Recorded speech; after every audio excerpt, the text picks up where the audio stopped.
Prologue. Barrett Dalton stumbled out of bed when he heard the doorbell. His brother, Archer, was out of town, and his other brother, Cage, slept like the dead. Who would be at the door at 2 in the morning anyway? He hoped it wasn't the police. Last time someone had come to their door at this time of night was the night their father died. He rushed toward the door a little faster. Surely Archer was all right. The three brothers had no one but each other, and he couldn't imagine losing either of the other two.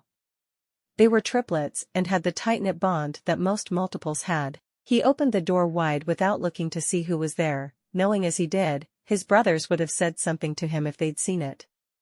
They thought he was too trusting, and judging by the events of the past year, they were probably right. He looked around and saw tail lights disappearing out of the driveway. Just as he was about to close the door, he heard a quiet whimper from the ground. He looked down, and there it was. A baby in a plastic laundry basket. Who the hell would put a baby in a laundry basket and leave it on his doorstep? Really? He leaned down and picked up the basket, carrying it inside. There was a note with his name on it atop the baby. Barrett. I've tried repeatedly to get you to marry me for the sake of our child. You've refused over and over. You may have him then. His name is Dalton. I know how fond you were of your great-great-grandfather's name.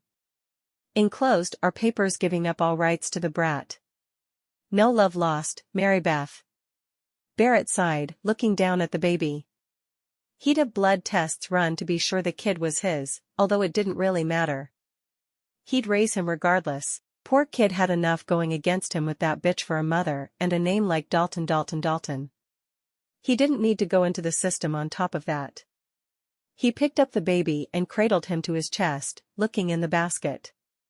1 bottle, and a half a can of some white powder. How he was going to figure out how to be a father and what to do with the thing, he had no idea. He carried the baby back through to his wing of the house and climbed back into bed. He'd figure it out. He had to. This was just what he and his brothers needed for their reputation. A baby born out of wedlock, he sighed, holding the baby close. They were going to be known as the Bad Boys of Dalton, Texas forever. Chapter 1. Ashley Sinclair stood in the checkout line at Walmart with her aunt and her aunt's assistant. Aunt Lachelle was a psychologist who had started a matchmaking business she called Matrimony. It was weird, but Ashley couldn't complain because it made her aunt deliriously happy. Lachelle was looking at a copy of The Dirt and frowning. Those three boys have more money than they know what to do with. Why can't they settle down and act right? Ashley blinked at her crazy purple-haired aunt. What boys? Oh, those Daltons. You've heard about them. Their family had this huge ranching empire, and their dad blew it all gambling and drinking. And now they've found oil, so they're rich as sin, but they don't know how to behave themselves. Lachelle shook her head. Their mama died when they were born, so I guess no one can hold it against them. Samara, a pretty girl in her late 20s, added, they're triplets. Always in the tabloids. Ashley glanced at the magazine in question. What did they do? Lachelle shrugged. What don't they do? I swear, every one of those boys only knows how to think with what's in his pants. They've left a whole slew of lovesick girls all across Texas. She mumbled something under her breath about men being unable to think with their pants too tight and cutting off blood flow to their jewels. Don't you ever get involved with a bad boy like that. You hear me, Ashley? Yes, Aunt Lachelle. The three men on the front of the magazine were identical, other than one sporting a full bushy beard. But more importantly, they were hot. Ashley wanted to fan her face just looking at their pictures. After they'd checked out, they walked toward the car Lachelle had hired to take them into New Jersey for their twice-a-month stock-up on groceries. With all the stores in Manhattan, Ashley still wasn't certain why they had to go to New Jersey to shop at Walmart, but she knew better than to ask. She'd gotten an earful when she had tried to figure it out a couple of months before, when she'd first moved in with Aunt Lachelle. It's downright un-American not to have a Walmart close to you. Why, Walmarts are a God-given right in this country, And I think the mayor of New York City needs to be fined and forced to use a bulldozer on some of those stupid skyscrapers to build us a Walmart. What is this world coming to? The discussion had simply gone downhill from there. No, Ashley would never ask again, and instead, she meekly followed along whenever her aunt suggested a trip to Walmart. Ashley had gotten a double major in early childhood and elementary education a year before, and she'd taught for the first semester of the year, taking the place of a teacher who was out on maternity leave. After one semester of teaching, she realized that she was not cut out to work in the school system. She couldn't see herself spending the rest of her life teaching young children how to take tests. She'd moved in with her aunt while trying to decide where she wanted to go from there, and was substitute teaching while she lived there, further cementing her resolve she could never teach. The previous week, she'd taken a day off from subbing and had gone to a domestic agency to see if she could be placed as a nanny. She loved the idea of spending her life working with children, but she still didn't know in what capacity she should do it. She'd get there soon. Ashley was on a break the following day. The kindergartners she was teaching were in their music class. She was checking her email on her phone, scrolling through all the spam, thinking she really needed to change her email address, when it rang. She answered quickly. "Hello? Is this Ashley Sinclair?" asked a no-nonsense female voice on the other end of the phone. "Yes, it is. This is Sandra Martin. You applied for a position with our agency last week. We've had something come up that would require you to relocate. You indicated you didn't mind relocating as long as the position was live in. Is that correct?" Ashley felt her heart beating faster. This might be the opportunity she was waiting for. "That's correct. I actually like the idea of relocating." She'd been born and raised in Montana, and it seemed so odd to her to live in Manhattan. She'd wanted the change, but she was already tired of city life. "Have you ever been to Texas?" Ashley frowned. It was hot in Texas. "No. I haven't, but I'm not opposed to going there." She'd learned to deal with the heat. "Can you fly out tomorrow?" "Instead of an interview, they're asking that you commit to a 1-month trial period. If it goes well, you'll stay." Wow. That's fast. She thought of the jobs she had lined up for the next 2 days, but she knew she could drop them if she needed to. That would be fine. "What airport should I get the ticket to fly into?" "Oh, the father will take care of that for you as soon as I call him back. I'll email you with your itinerary within an hour or two. We'll need you to report in once a week for the first month to let us know how the position is working out for you. You'll be caring for an infant." Ashley smiled. She'd rather start with a baby than a spoiled older child. "Sounds wonderful. Thank you." As soon as she hung up the phone, Ashley texted her aunt. "I've got a job in Texas. Flying out in the morning. Will be a nanny. More info tonight." She leaned back in her chair with a smile. No more teaching to standardized tests, and she still got to use her degree. She couldn't think of anything that would make her happier. Ashley hurried to baggage claim. She'd been given instructions to meet her driver there. She hoped she would have access to a car in Texas. Driving was one of her greatest pleasures, and she'd spent enough time in New York City that she was really missing it. She pulled her large suitcase off the conveyor belt and scanned the room. There were several people who were very obviously drivers, all dressed neatly and holding up signs. Finally, she spotted an older gentleman with a receding hairline. He held up a sign with her name on it. "I'm Ashley Sinclair." The man nodded, holding his hand out to shake hers. "Roger Biggs. I'll be taking you to the Dalton Ranch, ma'am." He took her suitcase and started dragging it toward the exit, and she half walked and half ran to keep up with him. "How far is the Dalton Ranch?" she asked, wondering why the name Dalton sounded so familiar to her. "It'll take us about an hour and a half. Traffic is relatively light at this time of day, and we're going through Fort Worth, not Dallas. Same distance would take 2.5 hours if we were driving through Dallas." He put her suitcase in the back of a Cadillac Escalade before running to the passenger side and opening the back door for her. After getting into the driver's seat, he asked, "Is this your first trip to Texas?" Ashley nodded, watching out the window as he left the small parking garage. Yes. I haven't been many places. Lived in New York all your life? For a moment she was startled that he knew where she had flown in from, but she realized he must have been given the information in case her flight was delayed or something happened. No, sir. I grew up in Montana, and went to college there. I moved to New York in January to be with my aunt for a bit.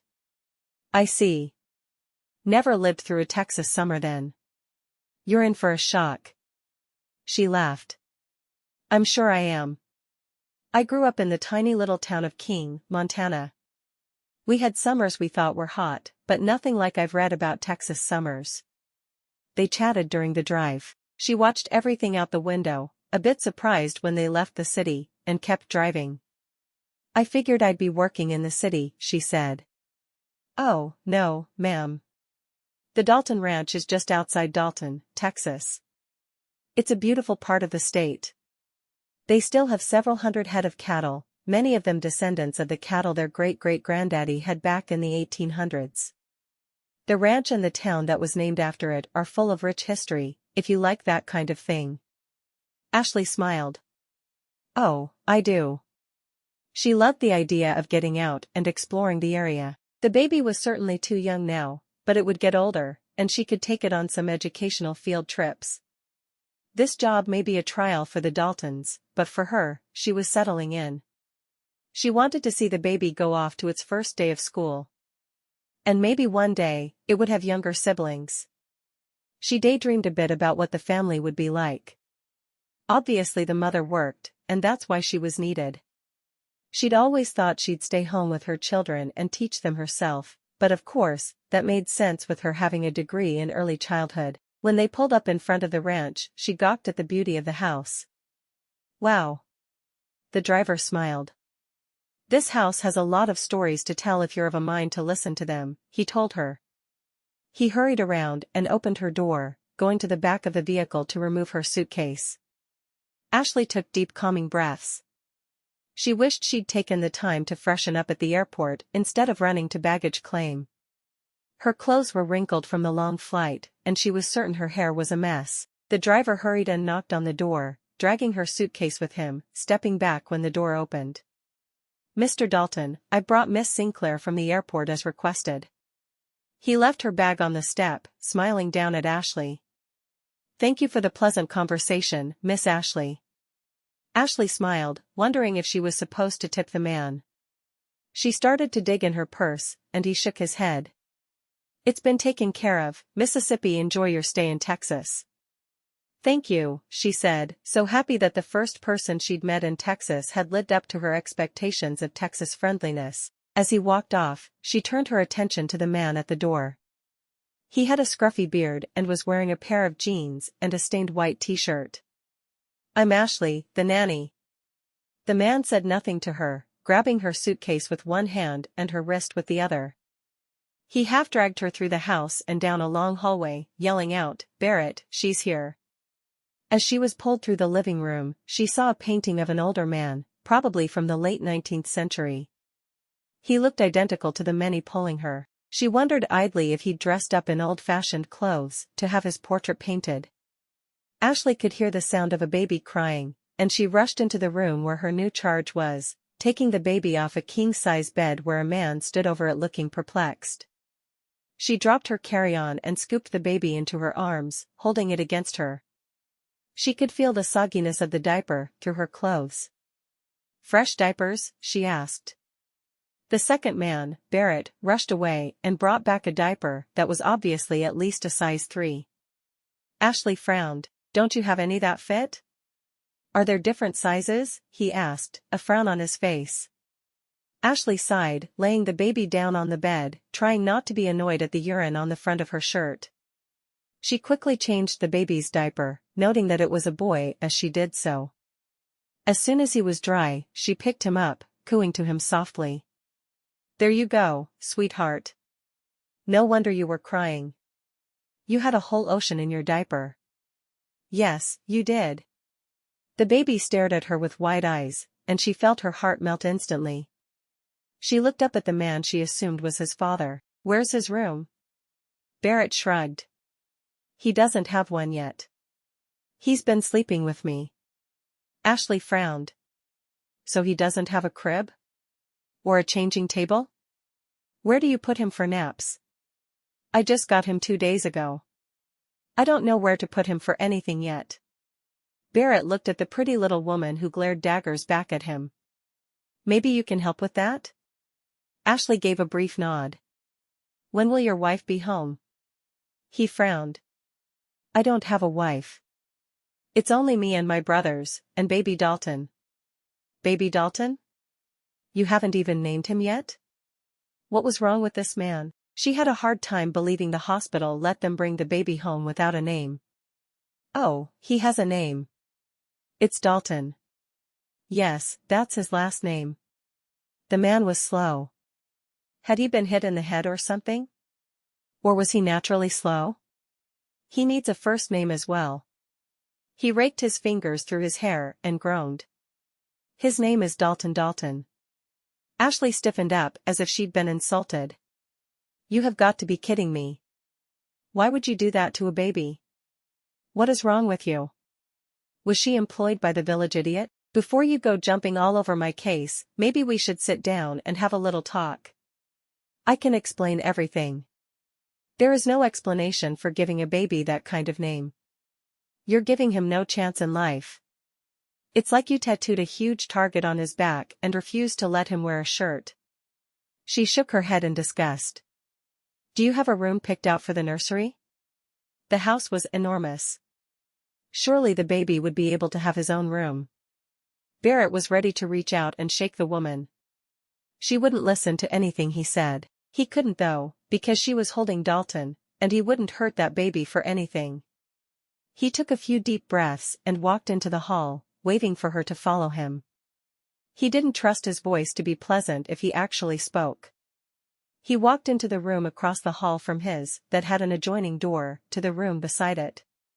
Ashley looked around the room, sticking her head into the bathroom that was attached, and saw a door on the other side. She opened the door and walked into a larger room with a large window facing a pool. My room, I take it? There was a full-sized bed on one side and a dresser and rocking chair. It looked like the room had been set up for a nanny. This will work. Now we need to get this poor baby a crib and changing table. And a better name. She mumbled the last sentence, knowing she was being rude, but she really couldn't believe anyone would saddle such a sweet baby with such a horrible name. He sighed. I didn't name him. His mother did. He said nothing else, and she continued to look at him expectantly. We can order furniture online and have it delivered, or we can take my pickup truck into Dalton now and shop for what you need.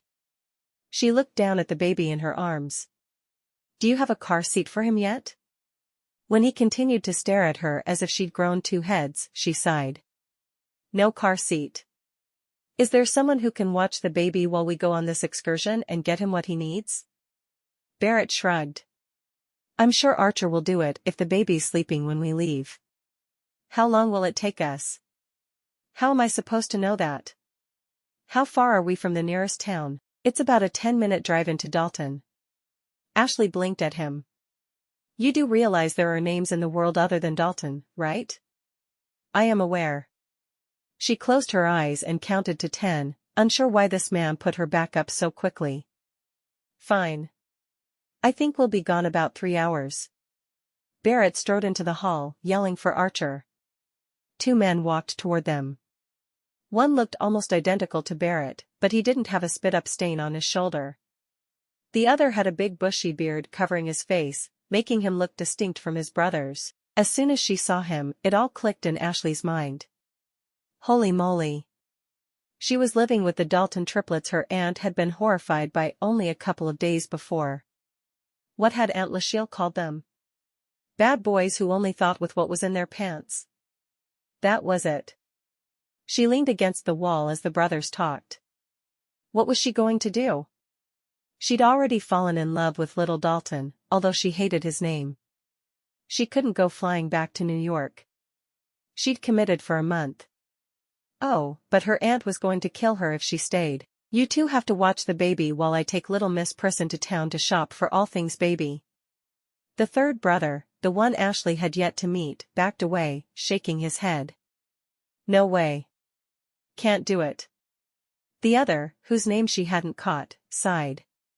I'll watch the little poop factory.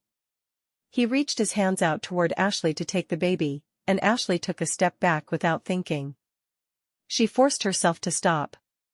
He was the baby's uncle. Just because he left a trail of broken hearts everywhere he went, didn't mean she had to fall for him. She wasn't even attracted to the man. The baby's father was a different story. As mad as she was, she felt her heart beating faster as he took the baby from her and handed him to his brother. This is my brother, Archer, but you've already met him. The dirty rotten coward who ran away is Cage. We all live here together, but we each have our own wing. Ashley nodded. She was going to live with the 3 men her aunt had warned her about 2 days before. Lord have mercy. Ashley woke up slowly, as she always did. Her eyes widened as she saw the baby staring at her. Well, hello, baby Dalton, she said softly, rolling from bed and leaning over to pick him up. Do you think your daddy and your uncles have gotten your room put together yet? She walked to the nursery to check on the men's progress. The bassinet she'd chosen was put together and pushed up against one wall. The changing table dresser combination was against another. The few decorations she'd picked out for the walls were hanging. How had they done so much work without waking her? Her door had been standing open the whole time. She left her room and went into the hallway, searching for Barrett. She was getting hungry, and she didn't know if she was expected to cook for both of them, or how that was going to work. She should have asked earlier. She heard his voice coming from his bedroom, so she pushed the door, which wasn't closed all the way. He was lying on his back on his bed, still shirtless, talking on his phone. You've got to be kidding me. I'm away for 2 days, and the whole department goes to pot? We can't have another scandal on our hands. He listened for a moment. I think we're going to have to call in a PR person. It was bad enough before baby Dalton, but he's added to it. I don't want my son raised in a family that's looked down on by the rest of Texas. He looked up and saw Ashley standing at his door, his eyes narrowing. Research a good PR firm. I'll talk to you about it in the morning. He swung his legs out of bed and stood. Finish your nap? She flushed, embarrassed that he'd seen her sleeping. Sorry. I couldn't leave the baby there, and his bed wasn't ready yet. Barrett shrugged. No skin off my nose. As long as the kid is taken care of, you're doing your job. His voice was colder than it had been. I'll take good care of him, she said, looking anywhere but at his naked chest. Do you want me to fix dinner? I'm hungry, and we haven't talked about how that's going to work. Whatever you want to do. I think I'm going to run through Whataburger and get a burger. You can do whatever you want. Barrett, she asked, her voice soft, did I do something to offend you? She knew she hadn't been exactly polite, but she couldn't figure out anything new she'd done to make him angry. He shook his head.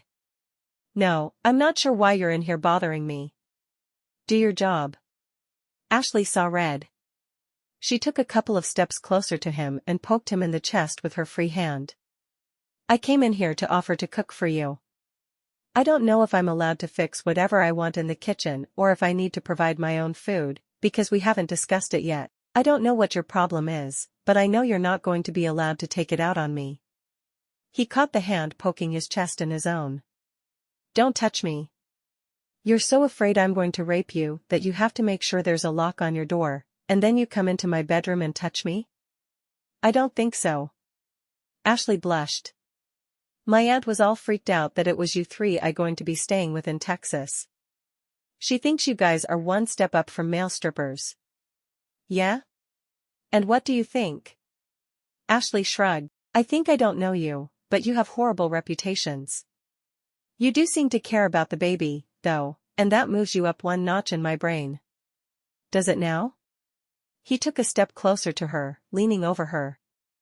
And what would you do if I kissed you?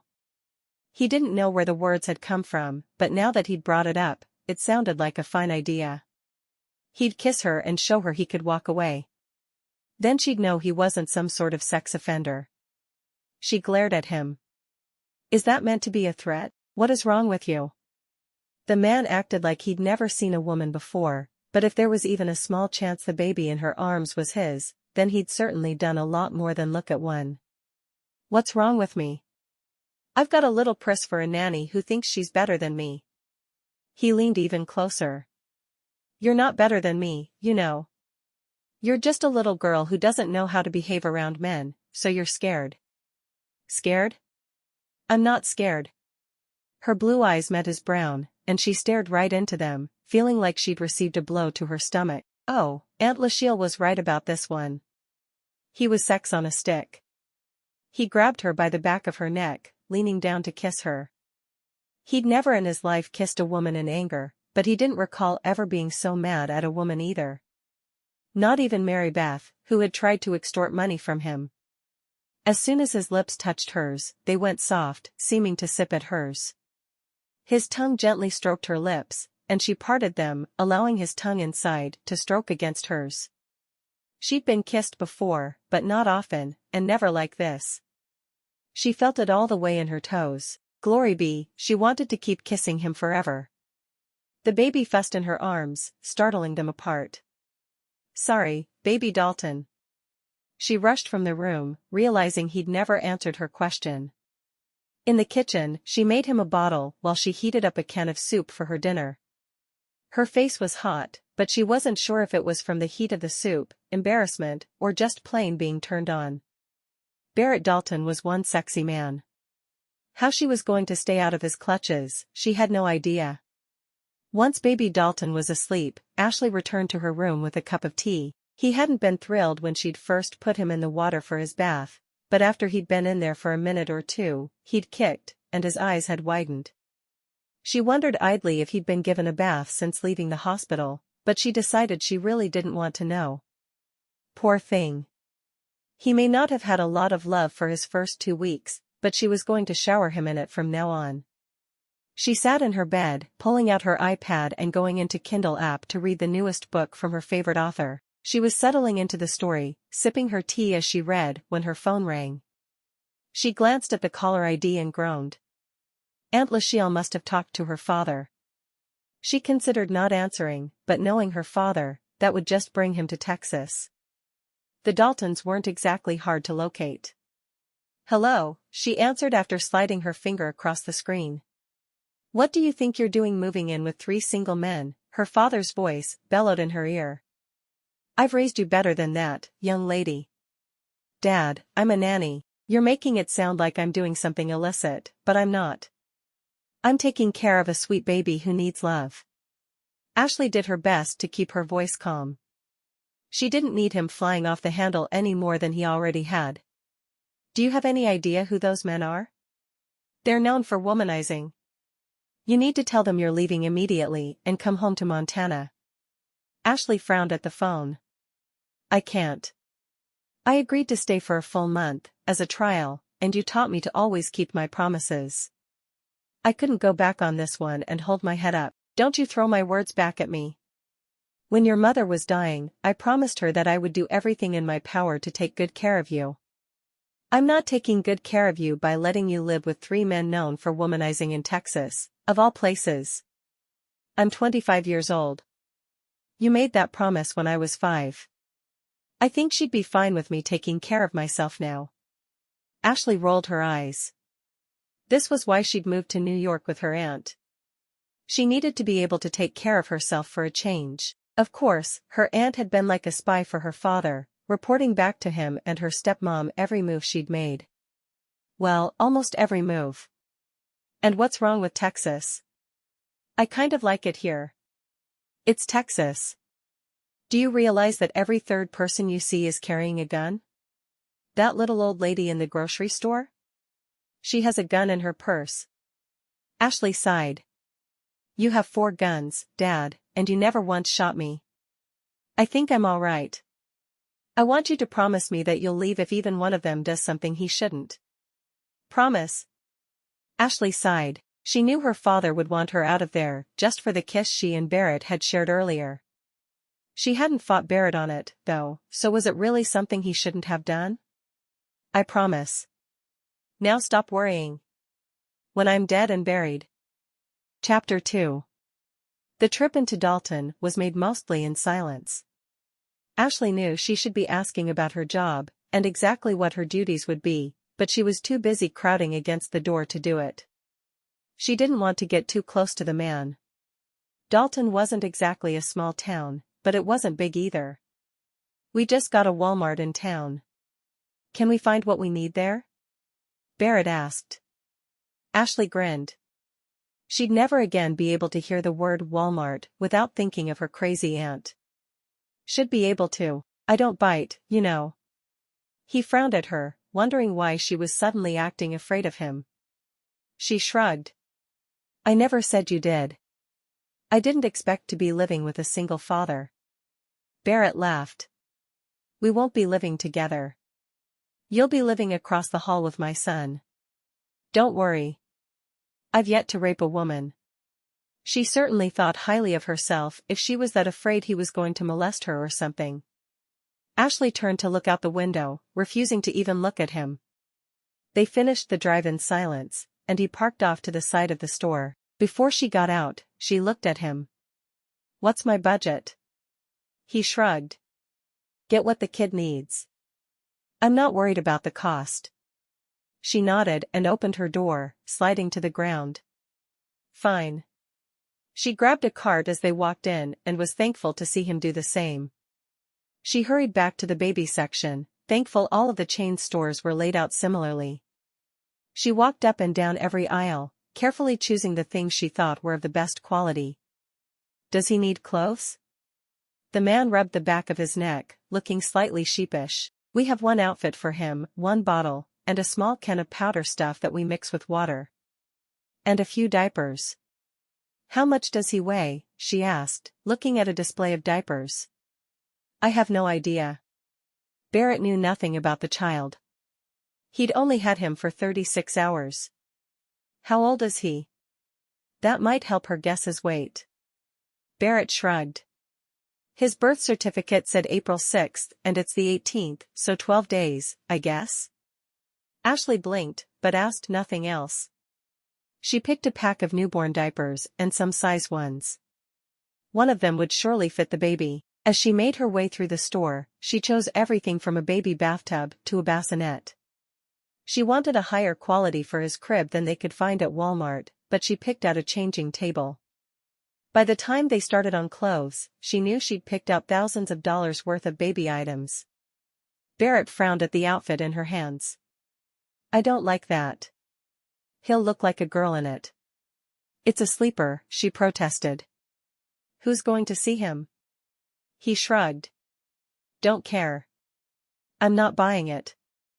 As the baby's possible father, he should get a say in what the kid wore. What about those plug things you shove in their mouths to shut them up? Pacifiers? She frowned at him. I don't like them, because parents do use them as plugs to shut their kids up. He shrugged. You'll be spending more time with him than I will anyway. You decide. She nodded. 30 minutes later, they left the store, and he groaned. I can't believe we spent $1,500 on something that does nothing but eat, sleep, and pee all over me. He won't pee on you as much with the proper-sized diaper, she said. She'd done her best to not look at the supermarket tabloids while they were in line. She did see Barrett's face looking at her with the words, Barrett's bastard baby, over his head. Barrett made a face. I guess. He handed her his keys. Start the car to get the AC going while I unload all this crap. Your son needs it all, Mr. Dalton. He rolled his eyes. Call me Barrett. There are too many Mr. Daltons around, and we don't need to get confusing. She nodded, walking over and unlocking the front of the truck, sliding across the seat to put the key in the ignition and start the vehicle. She sat waiting for him to join her, feeling a little better about him now that he'd gotten what the baby needed with only a little grumbling. He climbed in the car beside her, the sweat clinging to the curls at the nape of his neck. She wanted to reach over and fluff his hair, just a bit. Why was she so darned attracted to the man? Oh, Aunt Lachelle was not going to be happy with her. And when her aunt told her daddy, a deacon in their church in Montana, he was going to come unglued. How was she supposed to be a good girl, spending as much time as she'd have to with such a sexy man? "Thank you for buying the baby everything he needed," she said. "It'll make taking care of him much easier." Barrett shrugged. "If I'm keeping him, I need to treat him right." Ashley folded her arms across her chest and glared at him. "He's your son. Of course, you're keeping him." "He might be. I have no idea really." He shrugged. "His mother sure put my name on his birth certificate, and then she dumped him on my porch Sunday night. Whether he's really mine will require blood tests to find out." "But you're keeping him? You're not checking first?" Her eyes narrowed. That sounded terribly altruistic for a man who was a known womanizer. "Doesn't matter if he's mine or not. He's got too many strikes against him for me to let him disappear into the system." He turned into the driveway of the Dalton ranch. "I'll probably check eventually, but for all intents and purposes, he's mine." As soon as Barrett stopped the car, the door opened and Archer hurried out, the baby in his arms. "He won't stop crying." He handed Ashley the baby and looked at her expectantly. "When did you last feed him?" she asked, cradling the baby against her breast and raising her voice so she could be heard over his wails. "Was I supposed to feed him?" Ashley closed her eyes and counted to 10. She didn't know where his new bottles were, so she slipped into the house and went back to the wing Barrett said was his. While she walked, she talked softly to the baby. "I'm going to find you some formula, and we're going to fill your tummy. Silly men don't know that babies eat every 3 hours, do they? We'll teach them how to treat you right, and until they have it down, I promise not to leave you again. Got that? You're stuck with me until they figure out how to take care of you." "Yes, you are." She kept up her soothing monologue as she found the kitchen and prepared a bottle, and the baby stopped fussing so hard to listen. Within minutes she had his bottle fixed and she was sitting in the rocker in her room, feeding him.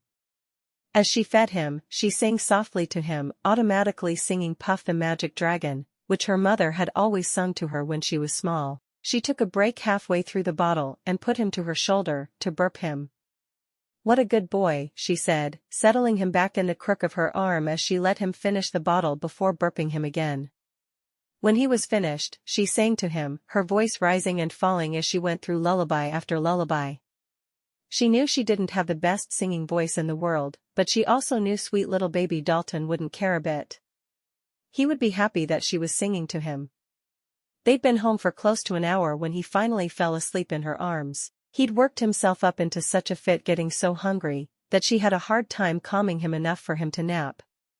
She put him against her shoulder and walked through the bathroom to his room, stopping short as she saw 3 men with identical broad shoulders and no shirts on sitting on the floor in the baby's room, putting furniture together. She watched them for a minute, her eyes drinking in the sight.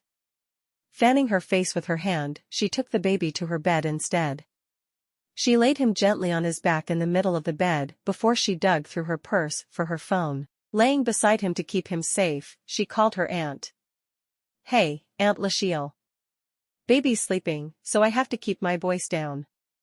Where'd you end up, girl? Are you safe? What's the family like?" The questions were rapid fire and had Ashley laughing. "I'm in Dalton, Texas. Yes, I'm safe."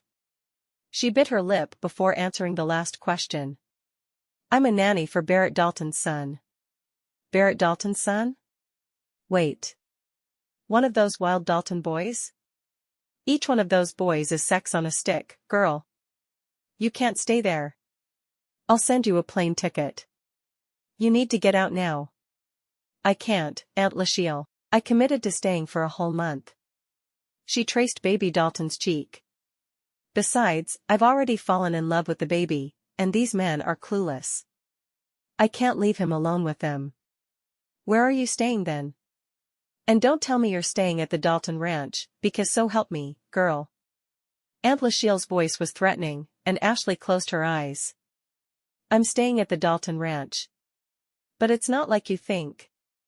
I have a little suite of rooms I share with the baby. And there's a lock on my door. I checked. I'll be fine. Barrett stood outside Ashley's open door, seeing her lying on the bed with baby Dalton, his hand poised to knock when he heard her words. He saw red. Were they really back to her thinking he was some kind of rapist? He wasn't even interested in her. He shook his head at his words, knowing he was lying to himself. Her jeans fit her bottom like a second skin. Yeah, he was interested, but he wasn't going to do anything about it. She was there to take care of his son. He turned and walked away instead of listening to the rest of her conversation. Obviously she wasn't about to trust him. Ashley continued her conversation with her aunt, oblivious to Barrett. The baby's so sweet. I wish you could see him. Aunt Lachelle sighed, obviously done arguing for the moment. What's his name? Dalton. Well, of course it is. His daddy's a Dalton. What's his first name? Dalton. Ashley waited for her aunt to get angry as she had, but instead she heard her cackling hysterically. You have got to be kidding me. That's a new low even for those boys. Dalton? What is wrong with people? She was still hooting with laughter 5 minutes later when Ashley hung up the phone. She pressed a kiss to the sweet baby's cheek. You're going to have to grow up strong, baby Dalton, because your name is a fighting name. They probably should have named you Sue. She slipped her arm around him and rolled to her side, not wanting to risk him getting hurt. She closed her eyes. She'd been up before it was light out to catch a plane out of JFK Airport. Just a short nap would be enough. She was obviously going to need her strength. This job was a lot more than she'd realized when she'd agreed to take it. Chapter 3. Ashley's first couple of days at the ranch went much more smoothly than she'd first hoped. She did her best to stay out of Barrett's way and rarely left his wing of the house, so she didn't run into his brothers much at all. Out the window of her room, she kept seeing a pool and hot tub. On Friday morning, her third full day at the ranch, she felt comfortable enough to wander out of the massive wing of the mansion. Each wing was like a house of its own, with full kitchen, multiple beds and baths, and living areas. The main part of the house was more of an area for entertaining, she saw, as she cradled baby Dalton to her, giving herself the tour. It had a full commercial kitchen, huge living area, and the longest dining table she had ever laid eyes on. There was a sliding glass door that led to the pool and hot tub area. She wished it was warm enough to get into the pool for a bit. Taking baby Dalton into the hot tub was not an option, but as soon as she could, she'd have him in the water. Babies were such natural swimmers that she wanted to get him started early. She noticed an old-fashioned house phone on the wall, and she walked to it, picking it up. She noticed there were 3 buttons, each labeled with one of the brothers' names. Nice. That might come in handy someday. She heard the doorbell ring and hurried to get the door, a little intimidated by the woman she found there. Ashley thought she seemed like she thought a little more highly of herself than she should have. The woman quickly asked for Paige, so Ashley used the nifty intercom she'd found, and Cage was with his guest. She wandered back toward Barrett's wing. She had yet to use the baby monitor they'd purchased, instead leaving the doors of the bathroom open at night so she would hear the baby crying. But she decided that today, when he napped, she was going to put her bathing suit on and go check out the hot tub. It looked glorious. Barrett got home from work, rubbing the back of his neck on his way into his wing of the house. He needed to relax a little. Missing work Monday and Tuesday had left him scrambling all week, fighting to catch up. Now that it was Friday, he'd decided to take the entire weekend off. His son wasn't going to know him if he kept working the kind of hours he had been. Changing into his bathing suit on a whim, he headed out the sliding glass door from his kitchen out to the hot tub. When he got there, he gulped in a breath. His snooty little Nanny was sitting in there, her head resting on the pavement behind her, her eyes closed. She looked like she was quite content to sit there all day. "Don't you think you should be taking care of my child?" he asked, taking the few steps down into the tub. He put the bathing suit on to avoid shocking her, but suddenly wished he hadn't. Seeing her blush, as she most certainly would have, would make his day. Ashley sighed. He's sleeping. Barrett raised an eyebrow, moving to the seat across from her and fighting back a groan as the water from the tub soothed his aching muscles. He'd been tense all week as they'd emailed back and forth with the PR firm, trying to get someone out to help them with their image. Women in town were actually moving out of his way as he walked to the office from his car, as if they were afraid to even touch him. The Daltons had always been the unspoken leaders of the community, and now they were pariahs. Something needed to be done. Fast. How will you know if he needs you? Barrett asked, just to annoy her. Ashley nodded her head toward the receiver for the baby monitor she'd brought out with her. If he cries, that makes noise at me. Simple really. She didn't even open her eyes, instead she stayed as she was. This was the first time she'd been out of the house in days, and she was not about to let him ruin it for her. I haven't seen you for a couple of days, he tried again. He didn't know why he wanted to talk to her. She wasn't his type, and he didn't even like her. Of course, she looked good in her one-piece bathing suit. He hadn't really noticed if she had curves before, because she'd been running around in a sweatshirt when she arrived. He was pleasantly surprised. Not that he planned to do anything about it, but at least she'd be nice to look at. Some girl came here to see Cage today, she told him, still not opening her eyes. She didn't know how often that kind of thing happened, but she planned to tell him she would not play butler for an endless parade of women. Barrett raised an eyebrow, surprised. To his knowledge, Cage hadn't brought a girl back to the house since high school.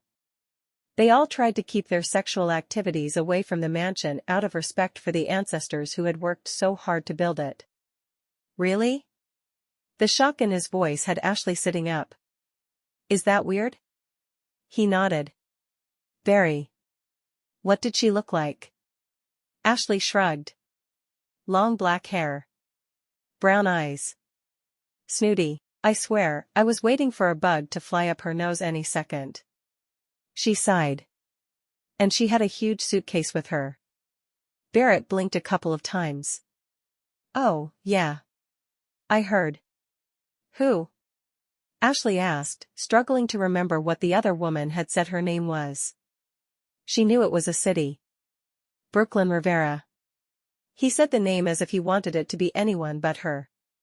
Ashley nodded, eyes wide. That's her. Barrett let out a loud groan. He said she was coming, and we had to promise to be nice. He needs to stop being so stupid about that woman. She frowned at him. Who is she? She went to school with us, and Cage thought she walked on water. I swear, he followed her everywhere like a lost puppy dog. Our dad, who was not much of a dad, actually offered to buy Cage a hooker to get his mind off Brooklyn. He had it that bad for her. Ashley shook her head. Wow. My dad would have grounded me and found a modern chastity belt. Barrett laughed. Really? Was he strict? Oh yeah. He was a church deacon.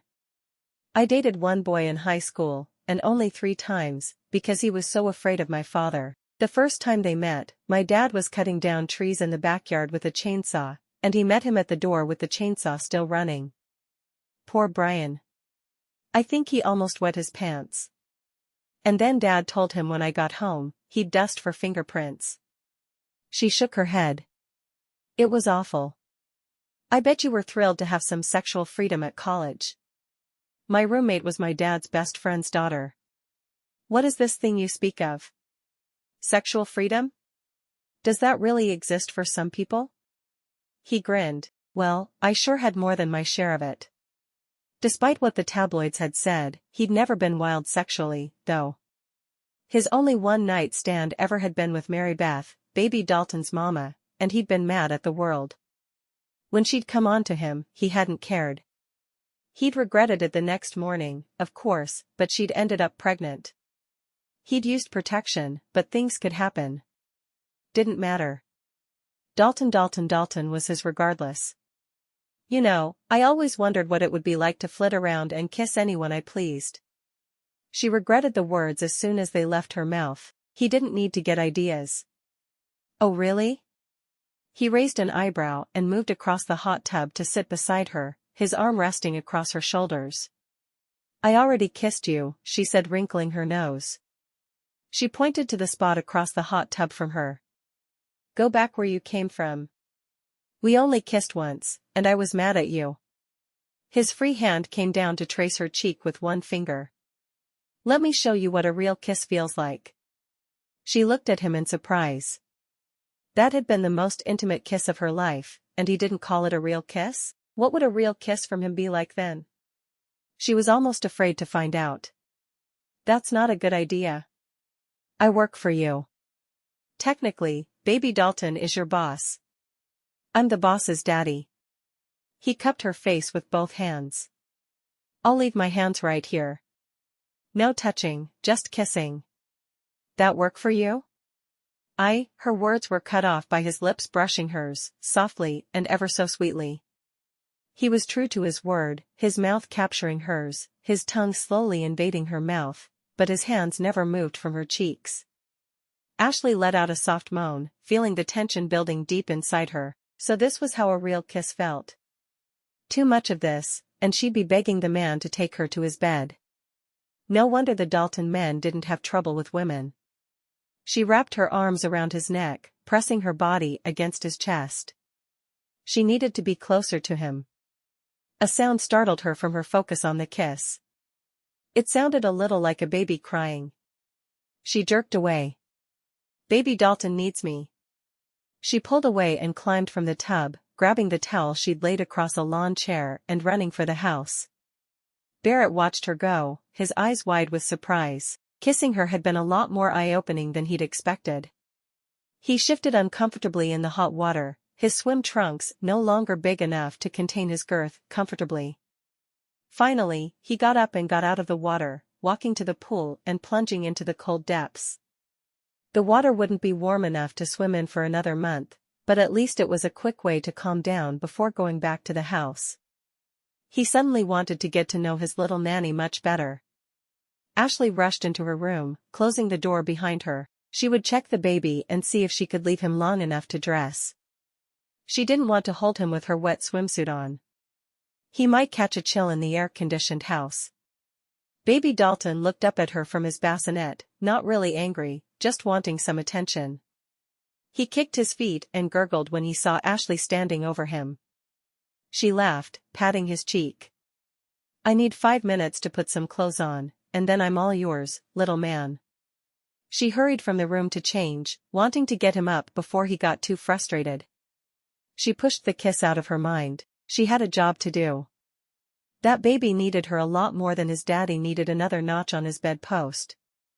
When Barrett went back into the house, he found Ashley sitting in the rocking chair in her room, feeding Baby Dalton. He stopped and watched the two of them together for a moment, liking seeing his son in her arms. I'm going to make dinner for the two of us tonight, Barrett told her. He'd done time in several restaurant kitchens as he worked his way through college, and though he didn't admit it to many, he loved to cook. He wanted to impress her and change her mind about him. Suddenly, it was the most important thing he could think of to do. Ashley looked at him with surprise. You can cook? He sighed. I do have some skills. She nodded. She supposed he had to be more than sex on a stick. Besides, she needed to talk to him about having a day off. She loved the baby, but working 7 days a week wasn't a possibility. He paid her well, but not that well. She watched as he walked off, admiring his body in his swim trunks.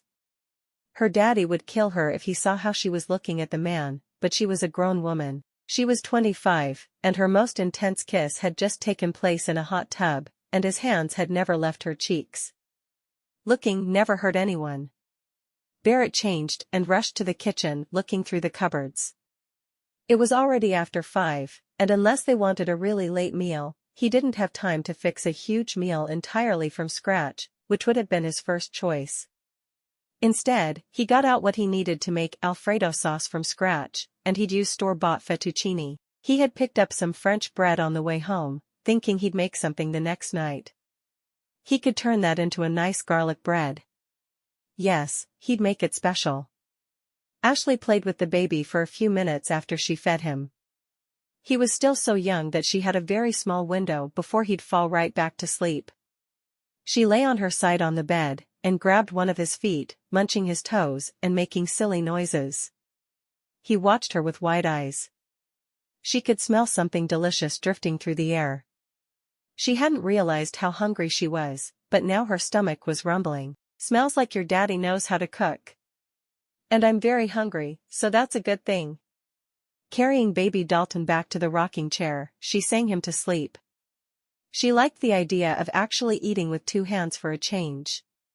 He'd wake up again for another feeding and a bath. He was a good little sleeper, which was nice. When she tucked him into his bed, she stopped in front of the mirror to check her appearance, something she rarely did. She'd been taught that inner beauty was the important thing, and that any man who couldn't see her for the beauty she was, didn't deserve her time or energy.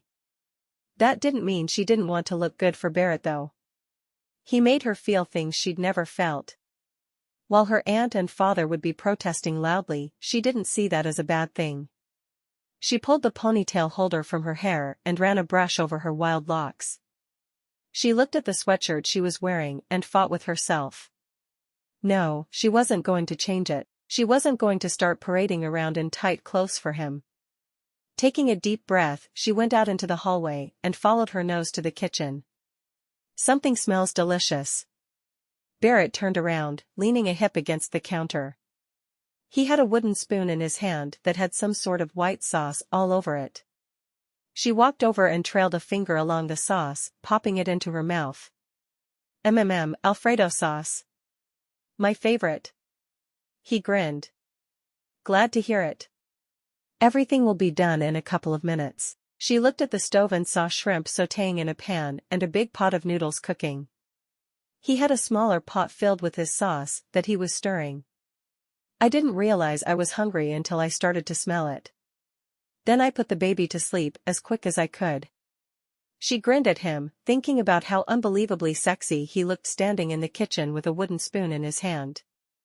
"Is there anything I can do to help?" He shook his head. "Table's already set. I'll have the last of this done in a second." Ashley took her spot at the table, truly amazed at his cooking skill. He must have done more in his life than have sex. She blushed when that thought popped into her head. All her life, she'd been told not to judge others, and here she was, repeatedly judging the man in front of her, just because he had a child out of wedlock. Many people had.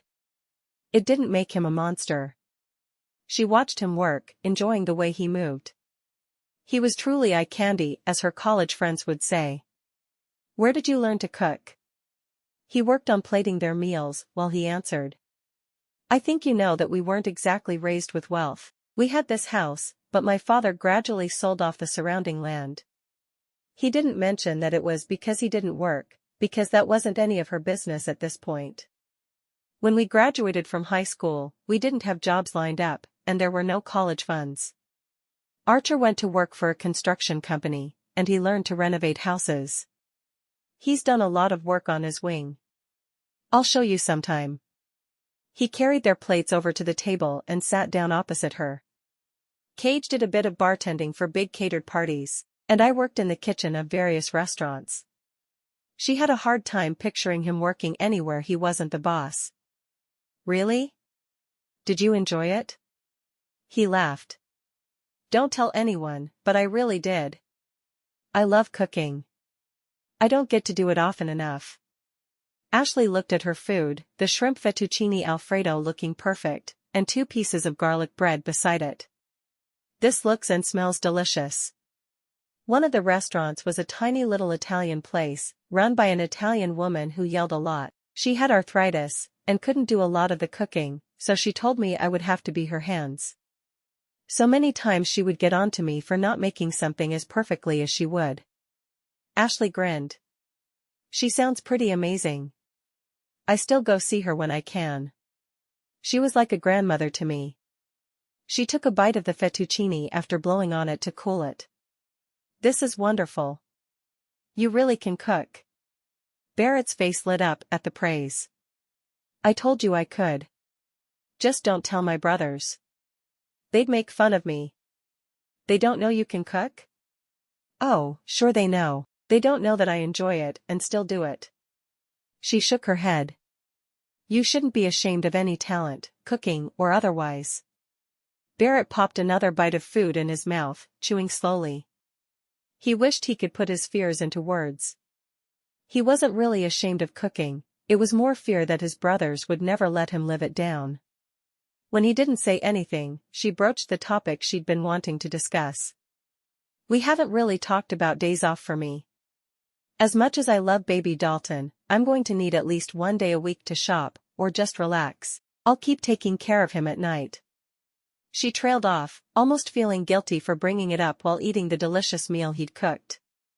I think that's perfectly fair. Would you rather have Saturdays or Sundays? She frowned at that. Well, I'd like Saturdays so I have time to do what I want, but I want to be able to go to church on Sunday mornings. She sighed. Which would work better for you? He shrugged. Honestly, why don't you take both? I can deal with the baby for a few hours on Sunday while you go to church, and I'll plan on him all day on Saturday. If you can get me through the nights, that would be awesome. She smiled. You really don't mind? When he's a little older, I can take him to church with me, and leave him in the nursery, but for now, I don't want him around other children because of the risk of getting sick. That works for me. He reached over and covered her hand with his. I like that you're thinking about the future. I want you to stay. He hadn't realized he felt that way until she talked about the possibility of taking baby Dalton to church when he was older. Suddenly, he never wanted her to leave. Her heart raced at his touch. I would love to stay and watch him grow up. Chapter 4. Ashley approached Barrett the following morning, realizing that even though she had the freedom to go into town, she didn't have the means. He was in the kitchen fixing a bottle for baby Dalton, looking up when he saw her. She was dressed in shorts, a tank top, and sandals. The look he gave her had her blushing from head to toe. You know, anytime you want to wear that to take care of the baby, you're more than welcome. Ashley forced herself not to smile. It's too cold in the house with the air conditioning to dress this way. Well, then I'll see what I can do to break the AC, he mumbled, obviously not intending for her to hear. She thought it best not to respond. I realized that my plans for the day, and tomorrow, aren't really possible. I don't have a vehicle. I left my car in Montana.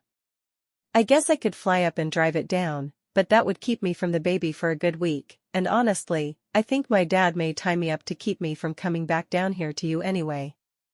Barrett's mind immediately saw her naked and tied to his bed. He closed his eyes to enjoy the image while he answered. Use my truck. If you're going somewhere, then I certainly won't be. I'll make sure there's a car for you to use on your days off. Cage's new maid will need transportation while she's here as well. He'll split the cost with me. He had a bottle in one hand and the baby in the other. He looked at her helplessly. My hands are full. Would you mind digging my keys out of my pocket? He stepped forward, turning his right hip toward her. Ashley swallowed hard. She'd never done anything quite so intimate before. Why don't I take the baby while you get the keys, and then I'll give him back, she asked logically. Won't work, he said. He paused for a moment while he forced his brain to come up with a good reason it wouldn't work. He's already settled so comfortably. I don't want to disturb him. She shook her head at him. That's just an excuse to get my hand in your pocket, you perv. He laughed. It is. Does that mean you don't have the guts to do it?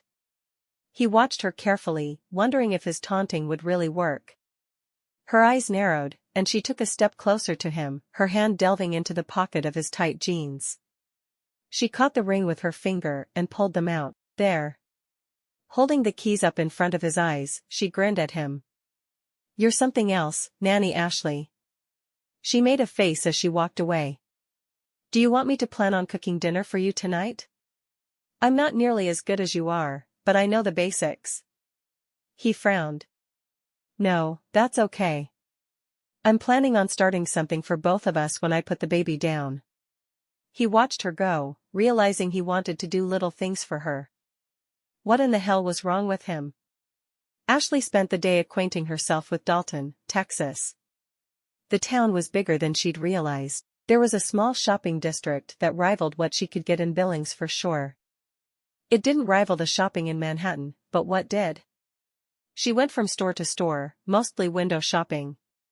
She found a couple of summer dresses, a new bathing suit, and a pair of cowboy boots she had to have. She was in Texas, after all. When she was finished, she headed back to the ranch. She wasn't really one to shop all day. She could manage for an hour or two, but not forever, much to her aunt's dismay. Her aunt would wake her up on a Saturday morning and tell her to put comfortable shoes on, and they would shop. Not just one or two stores either. They wouldn't get back to the house until late, and her uncle would grumble about all the money they spent, while Lachelle merrily ignored him.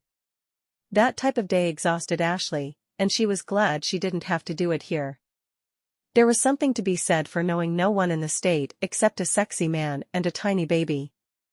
When she got back to the ranch, she saw Cage leaning over Brooklyn, who was sitting on the couch, watching TV. "You do know the laundry still needs to be done, right? You agreed to do all the laundry for the whole house." Brooklyn merely shrugged, her eyes going to Ashley. "Oh, did you shop? I want to see what you got." Ashley grinned, knowing that Cage was not going to have an easy time with his new maid. Good. Maybe the Dalton men would figure out how to treat women if they kept hiring enough of them. Sure. Come to my room with me, Ashley suggested. Brooklyn ducked under Cage's outspread arm and ignored his look of disgust as the two women disappeared down the hall toward Ashley's room. "You're going to think my purchases are boring," Ashley warned Brooklyn. Brooklyn shrugged. Anything to get out of doing laundry. Ashley had done her laundry and Dalton's, but decided she'd better do Barrett's as well. There was no point for all three brothers to run around filthy. Hers could be his usual clean, sexy self. She stopped walking for a moment. Hers? Where had that thought come from? She led Brooklyn into her room and shut the door behind them. Sitting on the bed, she opened the first bag and pulled out the two summer dresses. She had made good money all year with very few expenses, since she'd been living with her father, and then with her aunt. She could afford to spend a little more than usual on a couple of pretty outfits. Brooklyn's face lit up, and she reached out to touch the dress. "Oh, I like that. What size are you?" 7. "Well, that stinks. Maybe I'll borrow it anyway." Brooklyn sat on the bed and made herself right at home. "I can't wait till I get my first paycheck from working here. I didn't get to bring most of my clothes with me." She avoided Ashley's eyes as she said that, but Ashley didn't ask anything. She wasn't sure she wanted to get close to the maid. Ashley pulled out the swimsuit, which was much more daring than she'd ever worn before. She didn't know what made her buy it. She blushed as she held it up. It was a tiny two-piece, the kind she believed should be worn in front of no one except the man you were already married to. "I like," Brooklyn told her. "You don't look like someone who would wear that, though." Ashley shrugged. "I probably won't ever wear it unless I go out to the hot tub in the middle of the night. I'm not sure what got into me. I saw it, and the next thing I knew, I was buying it. I think you should wear it." Barrett's eyes would pop right out of his head. "Maybe he'd marry you then. Poor baby needs a mom." Ashley gaped in disbelief. "I'm not baby Dalton's mother. I'm his nanny." Had Cage said she was the mother? "Oh, well, you can't blame me for thinking you were his mother. You carry him around everywhere as if you actually like him. That's not normal." Ashley decided that comment wasn't worth responding to. Instead, she pulled out her new cowboy boots and showed Brooklyn. She didn't listen to what the girl had to say about them. Brooklyn laid across her bed chattering while Ashley put the clothes away. "I should probably get a nap," Ashley finally said. "I've been on the baby's schedule, and I find I do better if I nap every day." Brooklyn sniffed, getting up from the bed. "I'm still not doing the laundry, you know." Ashley shrugged. "That's between you and Cage." "Yes, it is." Brooklyn left the room, closing the door behind her. Ashley knew she'd been rude, but she wasn't sure she could handle much longer with the other girl. She seemed so phony. Ashley walked through the bathroom to the baby's room and opened the door, but he wasn't there. She frowned. She left her room and walked to the kitchen. No man and baby. Where could they have gone? She heard sounds from Barrett's bedroom, and since the door was partially open, she peeked in. There was Barrett, shirtless and sound asleep, with the baby sleeping on his chest. The sounds she'd heard were Barrett's soft snores. They looked so peaceful lying there together that way. She tiptoed into the room to get a closer look, and saw that baby Dalton had left a pool of drool on his father's shoulder. It was all she could do not to giggle as she tiptoed back out of the room. She changed into her one-piece swimsuit and grabbed her iPad. There'd been so few days since she'd arrived with no rain that she wanted to take advantage. She got into the hot tub and read her book for a while, before going over to lay in the sun.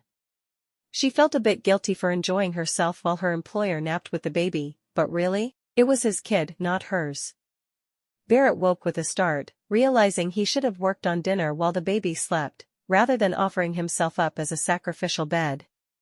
He swung his legs out of bed, while cradling the baby to his chest. He put the baby into his bassinet before heading off to the kitchen to cook dinner for Ashley. An idea had formed in his mind earlier, and he was going to broach it with her.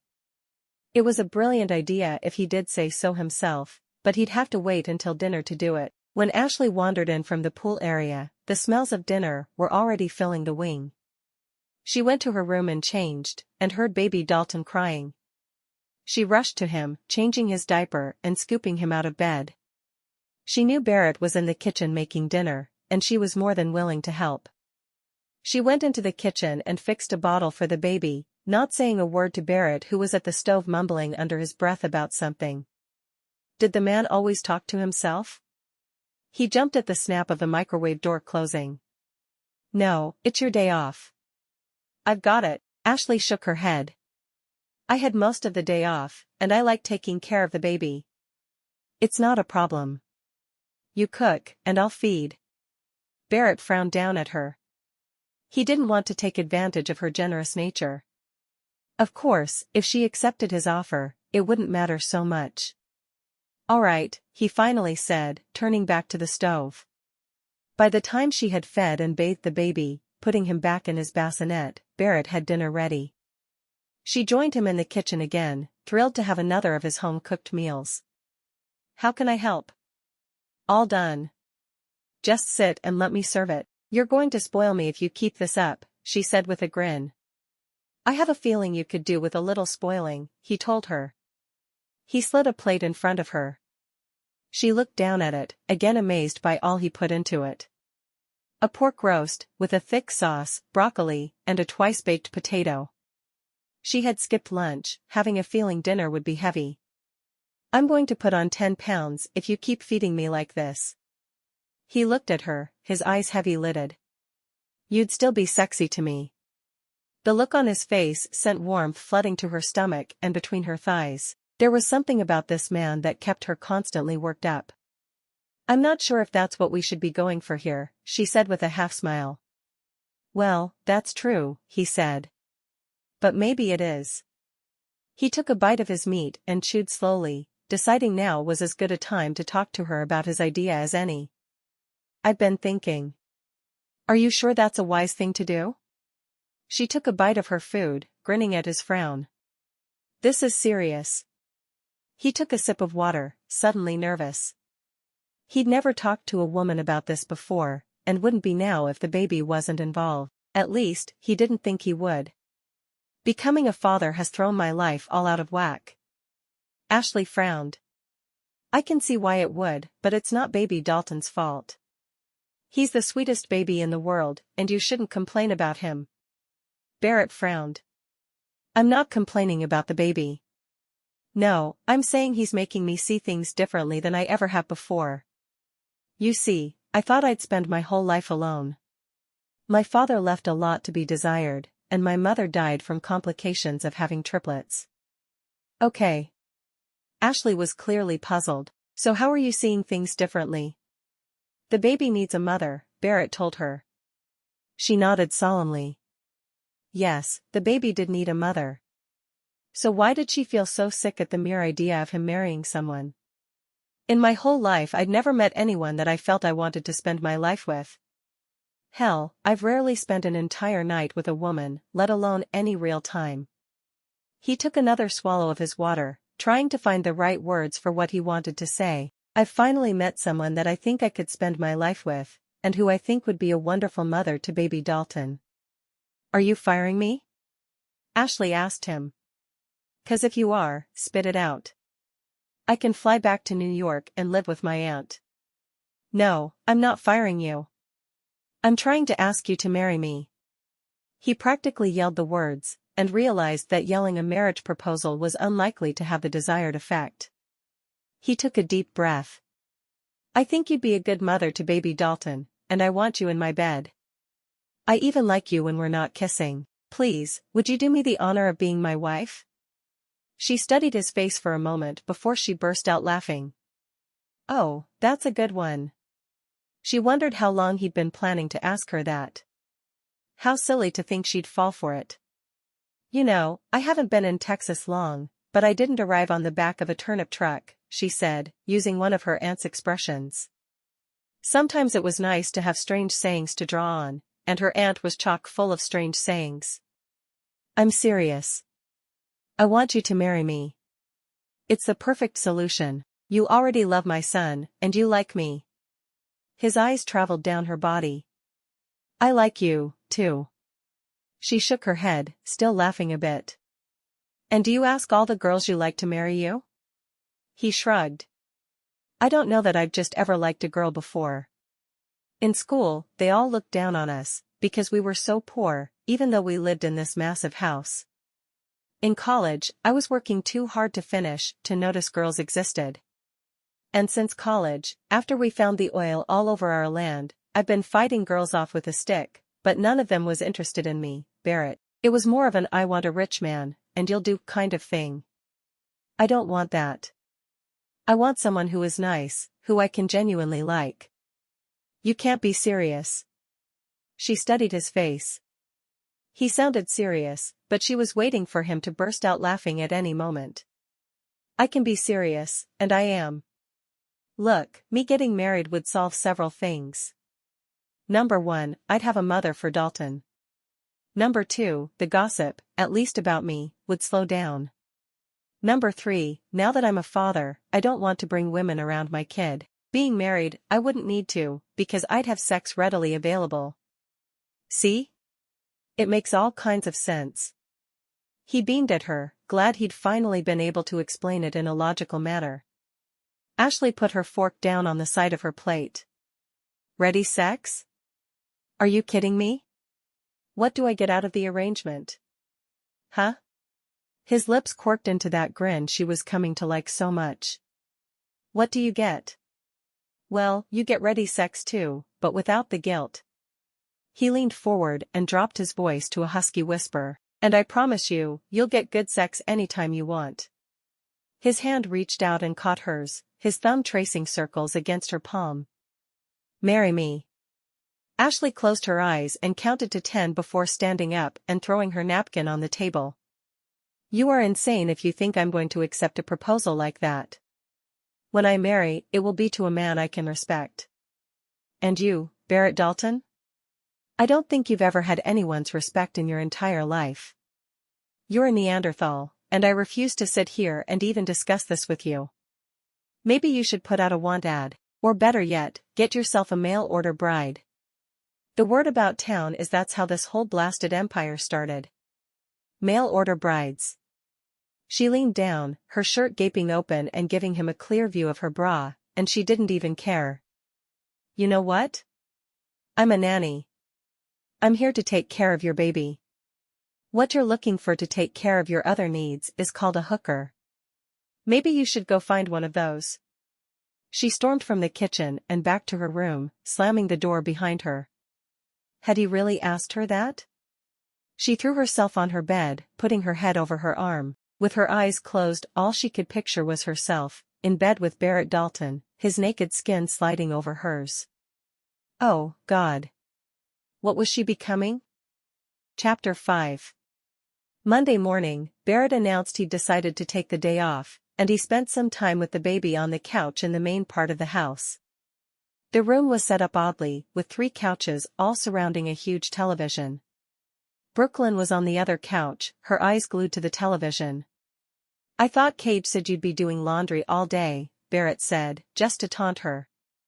Brooke rolled her eyes. Ashley had done laundry for herself, Barrett, and baby Dalton on Sunday afternoon, and put hers and the baby's clothes away.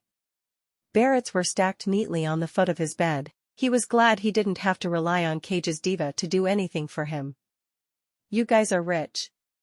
Pay someone to do your laundry," she said, taking a drink of lemonade. Barrett grinned.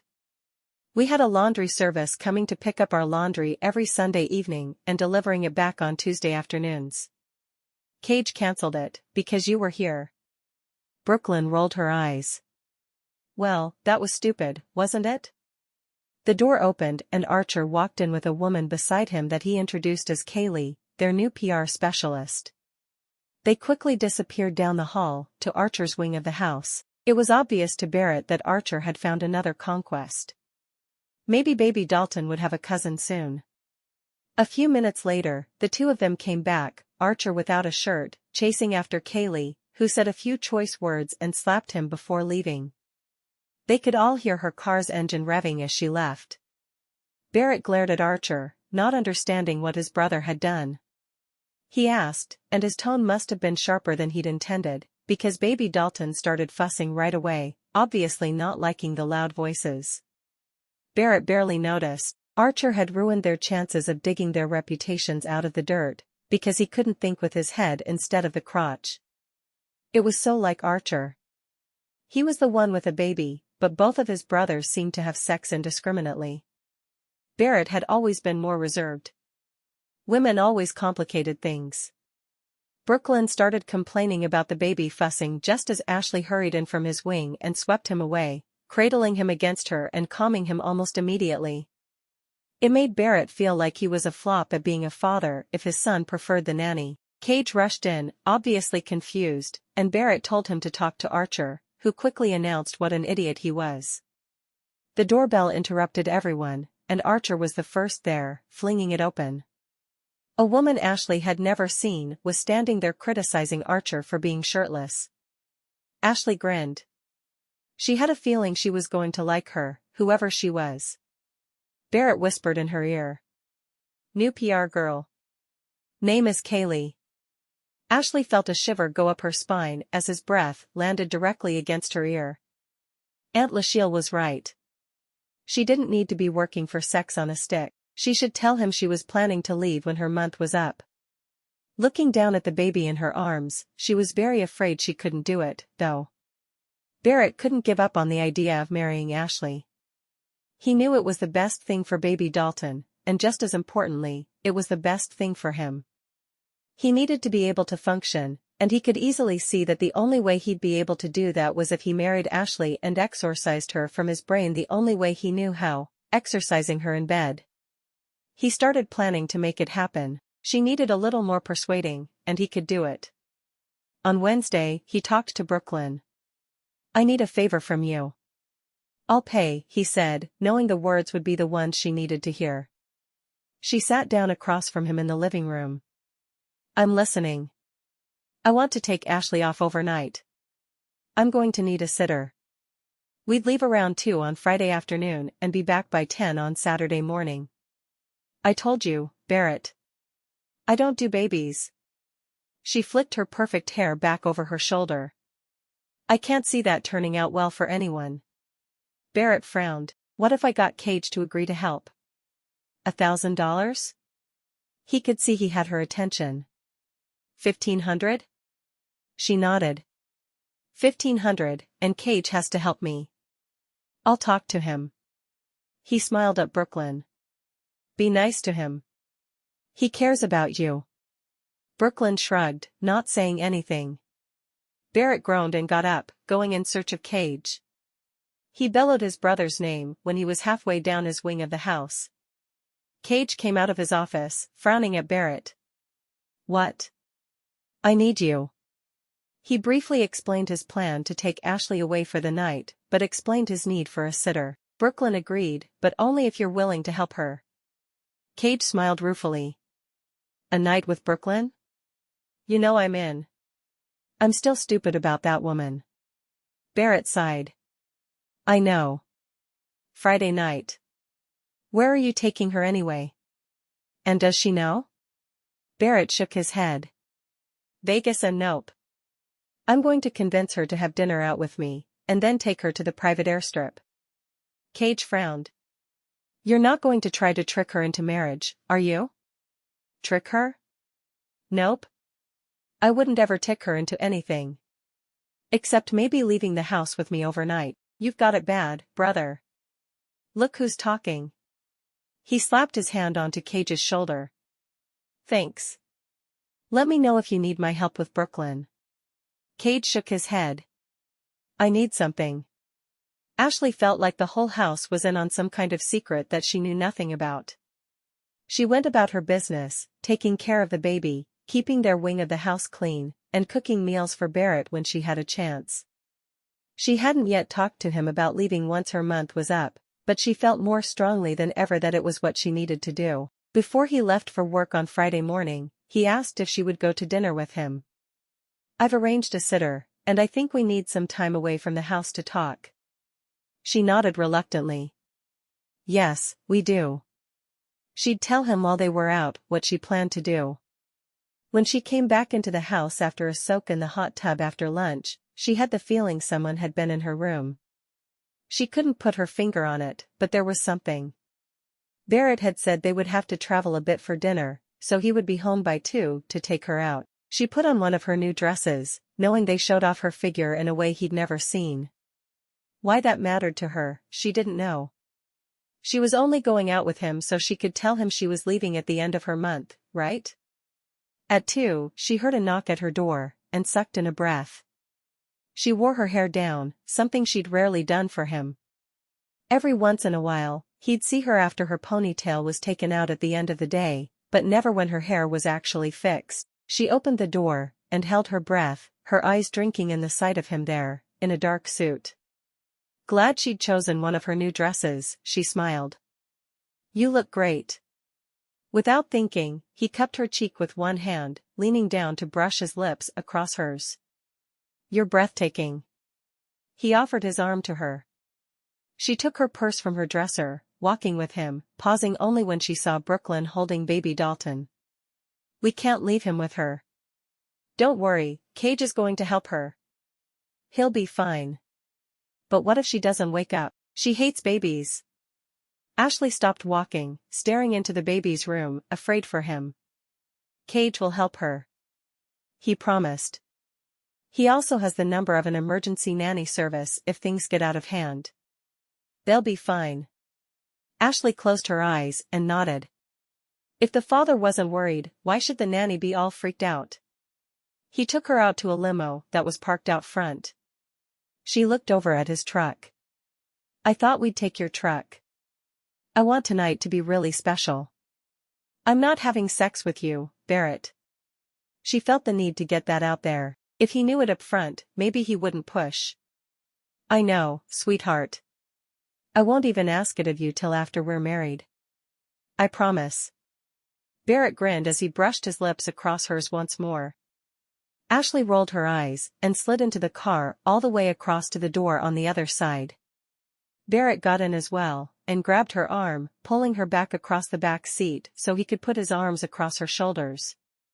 I'm glad you agreed to go with me, he said softly. Where are we having dinner anyway? He shrugged.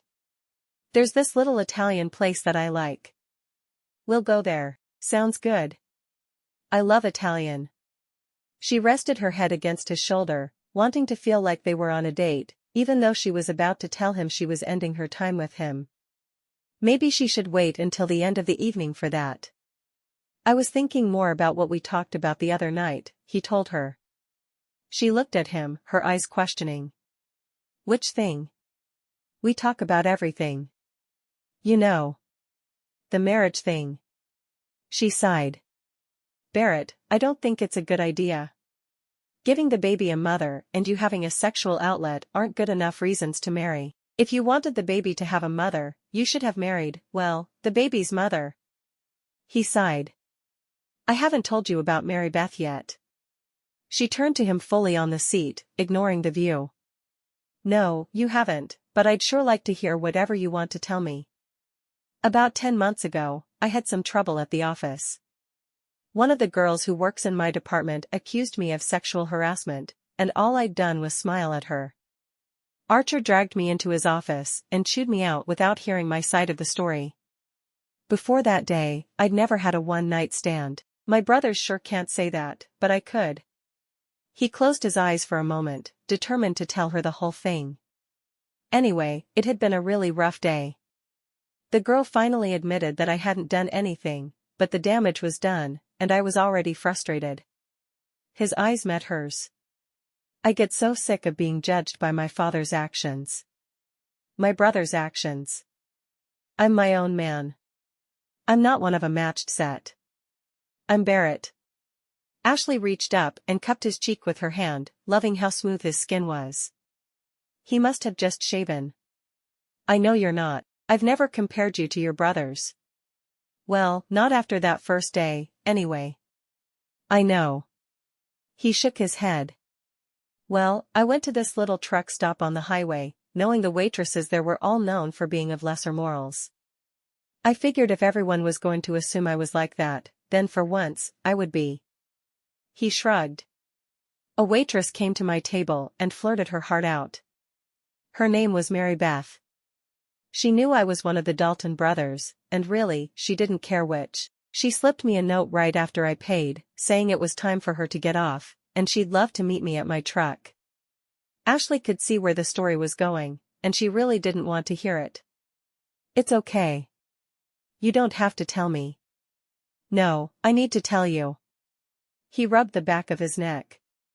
She got into my truck, and we drove to her place. She usually walked to work. It was close. We went in, stripped, had sex, and I left. It was that simple. We didn't say anything to each other after. I just left. It's going to sound stupid, but the whole experience made me feel so empty. Sure, it felt good at the time, but it wasn't right. I have no idea how my brothers can have a string of women like that. So, about a month later, she showed up at the ranch and threw herself at Cage. She had no idea who any of us were. She told him she was pregnant, and she wanted him to marry her. He didn't know her, so he yelled out my name. I went to her, and she did the same thing to me. I told her I'd pay child support, but I wouldn't marry her. Ashley nodded, not liking the story, but understanding his need to purge it. And? She got mad, threatened to have an abortion, but I think she knew her money train would be over if she did that. I used a condom that night. I've never in my life had sex without a condom, and she definitely wasn't an exception. I didn't see her again until she was about 8 months pregnant. She showed up at the ranch and told me that I needed to marry her, to give the baby a name. I told her she was welcome to give the kid a name as long as it wasn't one of the stupid names my family likes that rhymes with Dalton. I have a Walton Dalton and an Alton Dalton in my family tree. Both of them have been used at least 3 times. I hate that. He shook his head. Anyway, I didn't see her again until 2 days before you came, and that day I saw her tail lights as she was leaving my driveway. Baby Dalton was in a plastic laundry basket on my doorstep, with a note, and his birth certificate announcing he'd been named Dalton Dalton Dalton. Seriously, Texas has the death penalty, and she should get it simply for that child's name. Ashley shook her head. Well, I guess that explains why you wouldn't marry the baby's mother. If it doesn't, you don't know me well at all. She shrugged. That still doesn't mean that I should be the one to be his mother. I mean, he's a sweet baby, but he's not mine.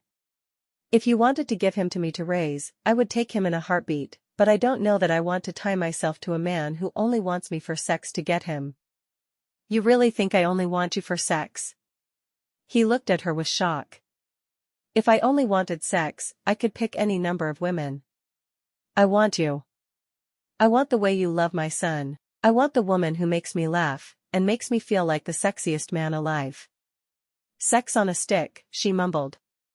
Sex on a stee, he choked on the last word, unable to finish it as his laughter filled the car. See? That's what I want. I want you, Ashley. No one else. I promise, if it had been Brooklyn who'd come to me as a nanny, that proposal never would have happened. Proposal? She asked, almost offended that he'd call it that. That wasn't a proposal.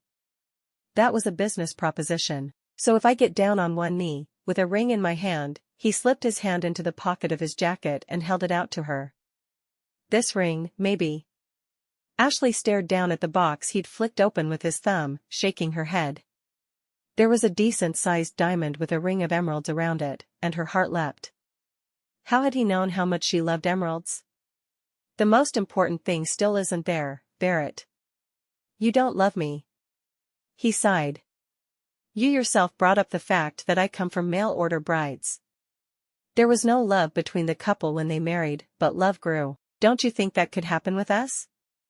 Let's face it, we've got the lust part down pat. She blushed, not wanting to agree with him, but not willing to lie either. I'll think about it. That's the best I can do for now.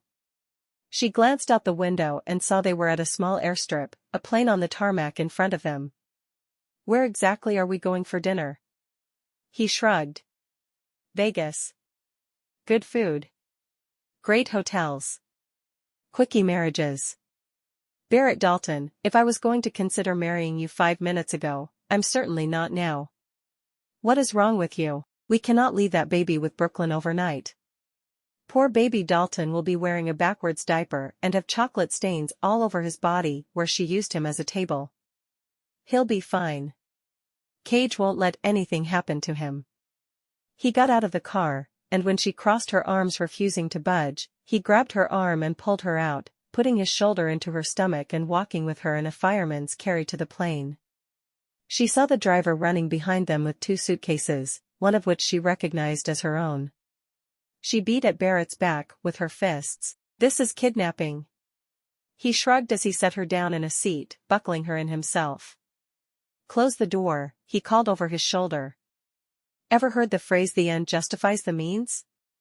I cannot believe you're doing this to me. I'm not going to force you to marry me, Ashley, but you have to finish hearing me out.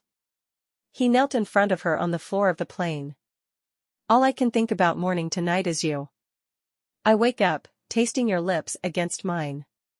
I get a goofy grin on my face halfway through the day, and my employees are starting to make fun of me, and every night, when we're in our separate beds, I'm lying awake in mine, thinking about what it would be like if you were with me. So that gives you the right to kidnap me? Barrett shook his head. No, it doesn't. But you promised me an evening, and I'm taking it. I booked us a wedding at the Elvis Chapel. If you decide not to go through with it, that's fine. I'm not forcing you. If you decide you don't want our wedding night to be at a suite in the Venetian, that's all right too. I'll fly you home. He sighed. Let me tell you about what I want tonight to be like. May I? She nodded, still angry. I want us to get off the plane in Vegas, and immediately go to the Elvis Chapel, where one of the king's minions will marry us himself. Then I want to check into the Venetian and take you to that nice little Italian place I mentioned, which is right there in their mall. Then I want to take a gondola ride with you, being serenaded in Italian. He stroked her cheek. And at the end of all that, I want to go back to our room, and I want to make love to you. I want to kiss every inch of your body, and make you feel like the most beautiful woman alive. I want to hold you when we're done and sleep with you in my arms. And I want to wake you up in the morning with a kiss, earlier than I would like so we can get back to my son, and I want to spend the rest of my life with you. Having more babies, because poor Dalton needs love and siblings. When he finished, he watched her expectantly, obviously waiting for her answer. Please, Ashley. Marry me, and make me the happiest man alive. I promise you, if you do, you'll be the happiest woman alive. She sighed, not able to resist his huge brown eyes. Finally, she nodded. I guess we're getting married by Elvis tonight. He pulled her head down, kissing her madly. Thank you. I won't let you regret it. Chapter 6. Barrett held Ashley's hand tightly as he led her from the private airstrip 10 miles south of Vegas toward the waiting limo. The Elvis Chapel had kindly sent a car for them, and it would drop them off at the Venetian after the short ceremony. Ashley had said very little since agreeing to marry him, and he worried that she was thinking about changing her mind, but if he hurried everything along, he was certain it would all be fine. It was more than wanting a mother for baby Dalton. He wanted her as his wife. Once they were settled in the back seat of the car, he turned to her, his arm curled around her shoulders. "You're going to be the best mother a boy named Dalton could ever have." Ashley frowned. "No. We're changing his name, and we're doing it legally. I'm not going to be able to hold my head up in public otherwise." Barrett shrugged. He wished he'd thought of changing the baby's name, but he was so used to weird names in his family, it hadn't seemed that important to him. He hated it, but it did seem to be a family tradition. To what? "I don't know yet. Most parents have 8 months to figure it out, or even longer if they start thinking about it before they conceive. We'll decide together. As long as it doesn't have to be tonight, because I've got better things to do than worry about what I'm going to name my child, who has a name already." "Yes, it's an unacceptable name, but it is a name. Promise me we'll change it?" "As soon as we find a boy's name we agree on, we'll change it right away," he said, staring into her green eyes, his fingers stroking her cheek. He lowered his mouth to hers, softly kissing her to seal his promise. She sighed. "Thank you for agreeing to marry me," he said softly. "I know you have reservations, but I'm going to make you happy. I swear." "You'd better." She grinned as she made the threat. She knew they were physically compatible, and she liked him a great deal.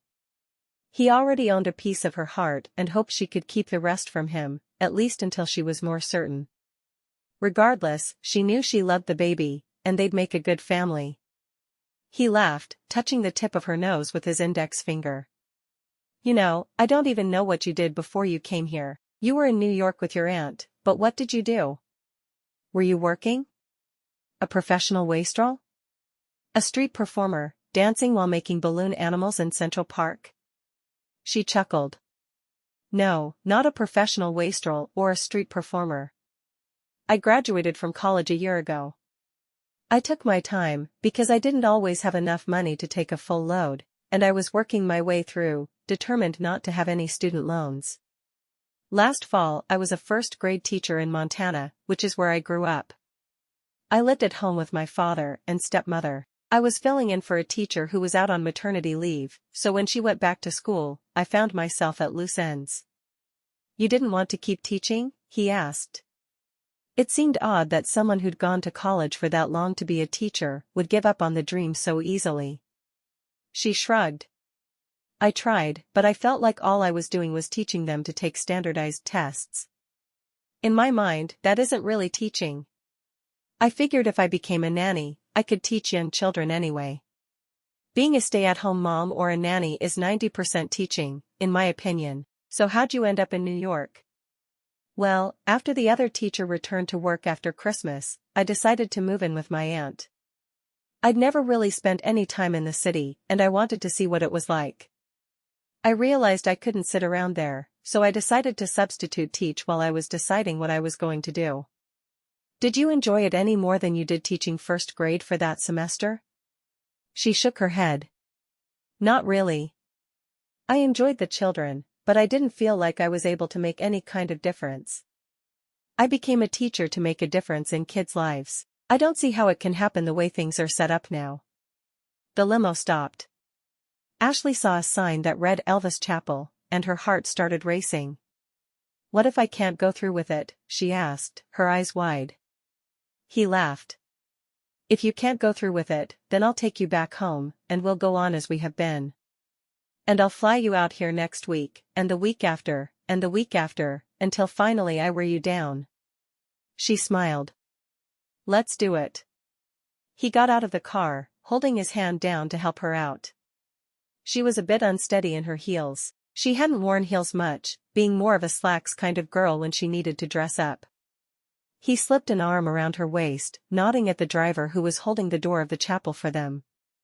They went into the tiny reception area and signed the log, going into the chapel. A couple of the chapel's employees were on hand to serve as witnesses. The person who greeted them at the front explained that Elvis would perform the ceremony and recite the vows with them, but then that they would speak the vows again for the real minister. The man impersonating Elvis only pretended to be a minister. Ashley shook her head, unsure why she was being married by Elvis anyway.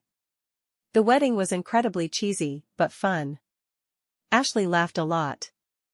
After Elvis had done his final serenade, and Barrett kissed her, she looked down at the ring on her finger. She'd done it. Her aunt was going to kill her.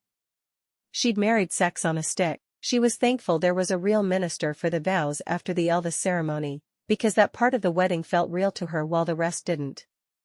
The limo drove them to the Venetian, and Ashley couldn't take her eyes off the view of the Strip. She could imagine how it would look after dark when it was all lit up. She hoped their room had a good view, because she knew she was going to want to stand at the window and look out for a while. They checked in, and a valet took them up to their room. She was amazed at the beautiful room. She'd never stayed anywhere like it. There was an impressive living area, a huge king-sized bed that she blushed just looking at, and a bathroom, complete with the largest bathtub she'd ever seen and a television. How odd. She unpacked her suitcase into the top drawer, blushing when she saw a piece of lingerie that she'd never seen before. "Who packed for me?" she called over her shoulder as she folded the garment and put it into the drawer. "Brooke." "Why?" That explained it. Brooklyn probably decided she needed something sexy, so she made it happen. Her heart softened toward the other girl. Maybe she wasn't so bad after all. The rest of the evening passed in a blur. Later, she wouldn't remember the dinner or the gondola ride. She was too lost in her new husband's eyes. There was something about him that made it impossible for her to concentrate on anything but him. After the gondola ride, he slipped his arm around her waist, kissing the top of her head.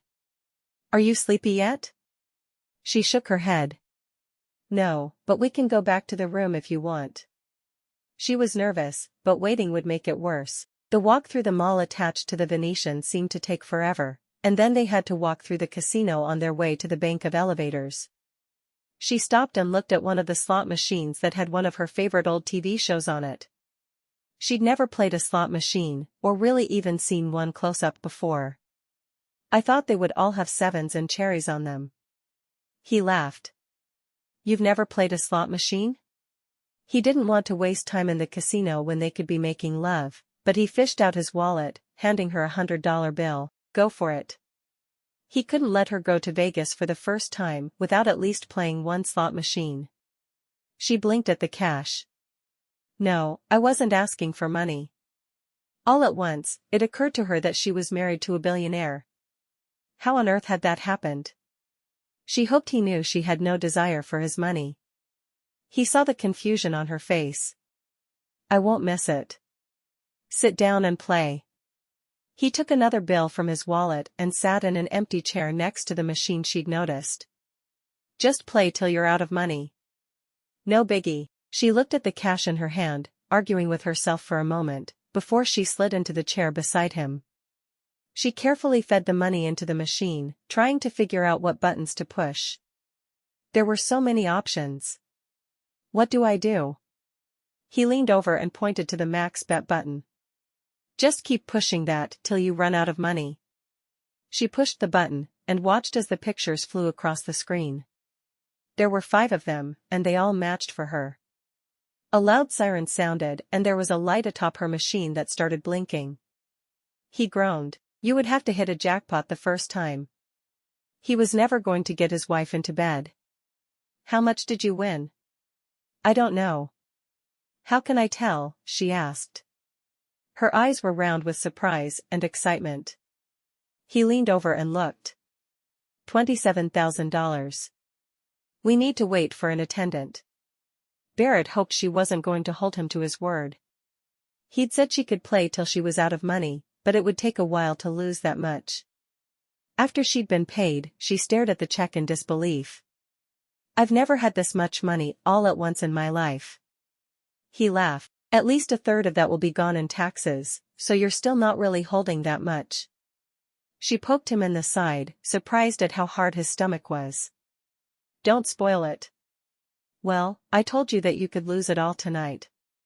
Do you want to keep playing? Ashley looked at him like he'd lost his mind. No, I think I'm done. I'm not stupid enough to think I'll keep winning. This is enough for me. I can buy a car with this. She tucked the check into her purse and gripped his hand. Besides, I don't think this is where you were planning on spending our wedding night. Barrett breathed a sigh of relief, glad she understood what he was thinking. No, it's really not. He led her toward the elevators and pushed the button to go up. Chapter 7. Once they were in the elevator, they were completely alone, so he pulled her to him, kissing her softly. I thought we'd never be alone. She laughed, her hands clutching his broad shoulders. I'm not sure if I'm glad we're alone or I'm nervous, but it's one of those. The elevator stopped on their floor, and he walked to the door, using the keycard to open it. Both, he asked as he pulled her in and locked the door behind them. She bit her lip, suddenly more nervous than she'd realized. Do you mind if I get a quick shower? He pushed her against the door, kissing her passionately, his body pressed up against hers. Now? Please let her mean after. She nodded. I'm sorry. I'm really nervous and a shower will calm me. He groaned, pushing away from her. Yeah, go for it. I'm not trying to rush you. It was a lie, and he knew she recognized that fact. Yes, you are. But I can understand why. I'll make it quick. Really, she wanted a really quick shower so she could smooth lotion all over and put on the nightgown Brooklyn had sent. She wouldn't take more than a minute or two. He nodded, walking to look out the window. He could wait. A few more minutes wouldn't kill him, even though, at that moment, he felt like it would. He stared at the cars passing below, trying not to think. When he heard the bathroom door close, he pulled out his phone and quickly dialed his brother, Cage. How's the baby? Cage laughed. Let's just say Brooke is not a natural mother. She's doing all right though. Baby isn't crying. Right now. I guess that's a plus. You sure he's okay? Yeah, we got it. Enjoy your night away. The phone went dead in his hand, and Barrett looked at it for a moment, wondering if he should put Ashley on a plane and take her right back to Texas. He shook his head. He would have one wedding night, and he wasn't going to blow it. Cage was a good uncle. The baby would be fine. He undressed and got into the bed, listening and noting the water had stopped. He folded his hands behind his head, looking up at the ceiling, wishing he knew how long she took in the bath. However long it took, he promised himself he wouldn't rush her. What he wanted to do was go see if the door was locked and join her in the huge bathtub. Visions of her sitting there surrounded by bubbles filled his mind, and he could think of nothing else. The door opened then and he looked up, his eyes widening as he saw her. She was wearing a short white silky gown with spaghetti straps. It barely came to her thighs and showed her sexy body to perfection. He pulled himself into a sitting position, staring at the vision before him. Remind me to kiss Brooke when we get back to Texas. She laughed self-consciously. I probably won't do that. She nervously approached the bed on the opposite side to where he was. He'd pushed the covers to the foot of the bed, only covering up with the sheet. She had a feeling he'd only bothered to cover it all for her modesty. She slipped between the sheets, unsure if she was supposed to go to him or wait for him to come to her. Oh, why did no one ever explain these things in romance novels? She rolled to her side facing him, waiting for him to either make a move or tell her what to do. It didn't take him long. Barrett turned to her, his hand reaching out to stroke her cheek. Are you going to stay way over there? I wasn't sure what I was supposed to do. It's not like I've ever done this before. He had suspected that might be the case, but having her confirm it made him nervous as well. Why don't we meet in the middle? She slowly scooted toward him on the bed, keeping the sheet clenched tightly against her chest. He could feel her tension, and decided, even though it would surely kill him, he would take things as slowly as he could. Cupping her face in his hands, he lowered his mouth to hers, sipping softly at her lips. He made no move to touch her anywhere else, simply kissing her, as he'd done several times before. Her lips parted for his, her hands going to his shoulders. She loved the smooth skin of his back across her palms. Barrett lifted his head, his eyes looking into hers. "You are the most beautiful woman I've ever seen. I hope you know that." "You make me feel beautiful," she said, blushing slightly, but feeling more confident by the minute. "I like touching you." "I'm glad, because there's nothing I like more." "Well, that's not true. I expect to like touching you more, but I'm not sure if you'll ever let me." She laughed. "I think I'm letting you now, right?" He studied her face. "I don't know. Are you?" She nodded, her eyes never leaving his. As nervous as it made her, he was her husband, and he had the right to touch her any time he wanted. And she had the right to enjoy it, gosh darn it. He pressed his lips to hers, his tongue invading her mouth to stroke his, even as his hand slid down to cup her breast. His thumb found her nipple through the silky fabric. She let out a soft moan, arching into his hand. No one had ever touched her there, not even him. She was surprised she liked it so much. Her hands roamed his back, gently scraping it with her nails. Barrett took that to mean he was allowed to do more. He pressed her back against the mattress, kissing a path from her neck, down her shoulder, to her breast where he caught her nipple between his lips. Ashley knew that she didn't want the fabric separating them anymore, so she sat up in the bed and pulled the nightgown over her head, tossing it to the floor before laying back down. Barrett watched her with a mix of astonishment and pleasure. He grinned at her. "I guess that means you don't want anything to come between my lips and your breast," he asked, knowing it would embarrass her, but enjoying her pretty blush. She tried to sit up. "Maybe I'll put it back on." He laughed. "No, I think I prefer you this way, honestly." Pushing him onto his back, she kissed him, her hand stroking his chest. "Behave yourself then." He pulled her down on top of him, his hand stroking her back and down to her bottom, cupping it in his hands. "I want you," he whispered against her lips. She looked down at him with wide eyes. "Oh? What do you want to do about that?" His hand moved down between them, down across her belly, to her core, stroking her there, making certain she was ready for him. He pulled her thighs to either side of his, positioning her where he wanted her. "How about this?" he asked, pushing inside her as he pressed his lips against hers.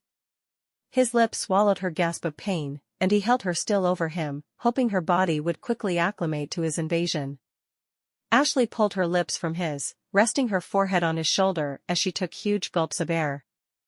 "This feels so weird," she finally said. He forced a laugh. "Weird good or weird bad? Please say it's good." He so desperately needed to move inside her, it was taking everything inside him not to flip her to her back and begin thrusting. He had to wait until she was ready, though. He needed tonight to be as good for her as he knew it would be for him. "Good, I think. At first it hurt, but now, I kind of feel full." He moved a little, watching her face for any sign of pain. "I like that. Do it again." Ashley grinned at him, surprised that it actually felt good to her. He flipped her then, driving them both to completion. Afterward, they lay together, her head on his chest. Her fingers didn't stop moving over his shoulder, his chest, his stomach. When they started to trail lower, he caught them. "I think you've had enough of that for one night." She pouted. "Are you sure?" He laughed. "I am. Let me hold you." As much as he wanted to make love with her again, he didn't want to risk hurting her, and she was too new to sexual play. She closed her eyes, keeping her hand still. "My aunt is going to kill me for marrying you," she blurted out. "Why?" She shrugged, snuggling down more. "She thinks you and your brothers are trouble. And sex on a stick. And what do you think?" He hated the idea of coming between her and her family. "I think if you do that to me every night, I won't care how much trouble you are." She sighed, her eyes closing contentedly. He held her as she fell asleep, his eyes open and staring at the ceiling. They had to fix their reputation. For Ashley, and for the baby. For all of them. Chapter 8. Ashley woke up and instantly knew who she was with and what had happened. Normally, she came awake slowly, struggling to remember where she was and why. When she woke, she saw Barrett watching her. "I was just about to wake you. We need to get back to Texas." She sighed. "I wish we had more time." He pressed a kiss to her forehead. "I guess I could call in a temporary nanny, but I'd rather meet someone before I left her with baby Dalton." "Brady." "Brady?" He looked confused. She rolled to her side, pulling the sheet off the bed with her and wrapping it around her like a toga. "Just trying out new names to see what feels right." "Not Brady." She turned around and grinned at him. "Maybe you should cover up." He laughed. "You stole my cover." "Get dressed. I have to make sure Brooke didn't kill my baby." Barrett rolled out of bed. Her baby. They'd been married for less than 24 hours, and already baby Dalton was already her baby. He liked that. When they got back to the house, Ashley hurried straight back to see Brooklyn, who had tangled hair and red-rimmed eyes. She whispered, "Thank you for the nightgown." Brooke nodded. Ashley barely listened to the conversation around her, in a hurry to get her baby back where he belonged in Barrett's wing of the house. As she carried him off, she was mumbling names under her breath. "Tanner, Kai, Cody, Hunter.no, none of those names suit you. We need something just right." Shortly before lunchtime, Barrett came in and announced they were grilling out by the pool. Ashley shrugged. "I can deal with that." She changed into her bathing suit and fixed baby Dalton a bottle, carrying him out to the pool with her. She sat in a lounger and fed him while talking to Brooklyn softly. "Girl, we need to do a bachelorette party for you." Brooklyn looked so excited by the prospect, it frightened Ashley. What would the other woman think was a good idea for a bachelorette party? Ashley shook her head adamantly. "I'm already married. What's the point? It'll be fun." "Does it need to have more of a point than that?" Ashley frowned. "I guess not." The boys tossed a ball around, and when Kaylee arrived, she seemed very unhappy about Barrett and Ashley getting married. Finally, she settled on a lounger near Ashley and Brooklyn, looking put out. "Those boys can't do anything normally, can they?" Brooke shrugged. "I think it's romantic. And I also think we need to take Ashley out for a bachelorette party. I bet she's never been to La Bear. She's been in Texas less than 2 weeks." Ashley frowned. "What's La Bear?" Brooke and Kaylee's eyes met. "We have to," Kaylee said. "Tonight, while Barrett is still so totally in love with her, he'll let her go and take care of the baby himself." Ashley shook her head. "Whatever you two are thinking, it's not a good idea. I'm not doing it." She had no idea what La Bear was, and she really didn't even want to know. She wasn't going anywhere with those two. Kaylee got up and walked to Barrett. "We're taking Ashley out tonight for a bachelorette party. You're watching the baby." Barrett frowned. "I just got married, and you're stealing my wife away?" He didn't want to go to bed alone the day after he got married. "You got married and risked your entire family by doing so. You knew I wouldn't like it, didn't you?" He sighed. "Yeah. So? So you can let her go out with us." "Fine. When are you leaving?" "It'll take us a couple of hours to get there, so I'd say about 6. We'll be back after midnight, so don't wait up." Barrett laughed. "You really don't think I'm going to wait up for my new wife?" "You're crazy." Kaylee waved at him over her shoulder, walking back to the other girls. "We're all set. He's taking care of the baby tonight, but where are you taking me?"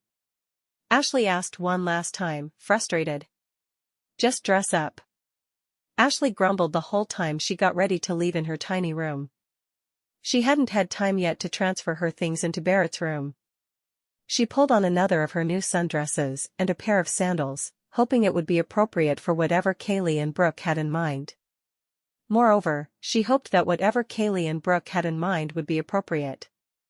She was more than a little nervous. When she heard a knock on her door, she looked in the mirror one last time and opened it, expecting to find Kaylee or Brooke waiting for her.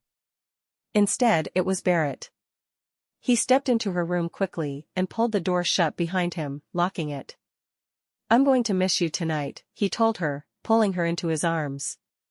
He wouldn't stop her from going, because he knew she needed to have female friends, but he wanted to.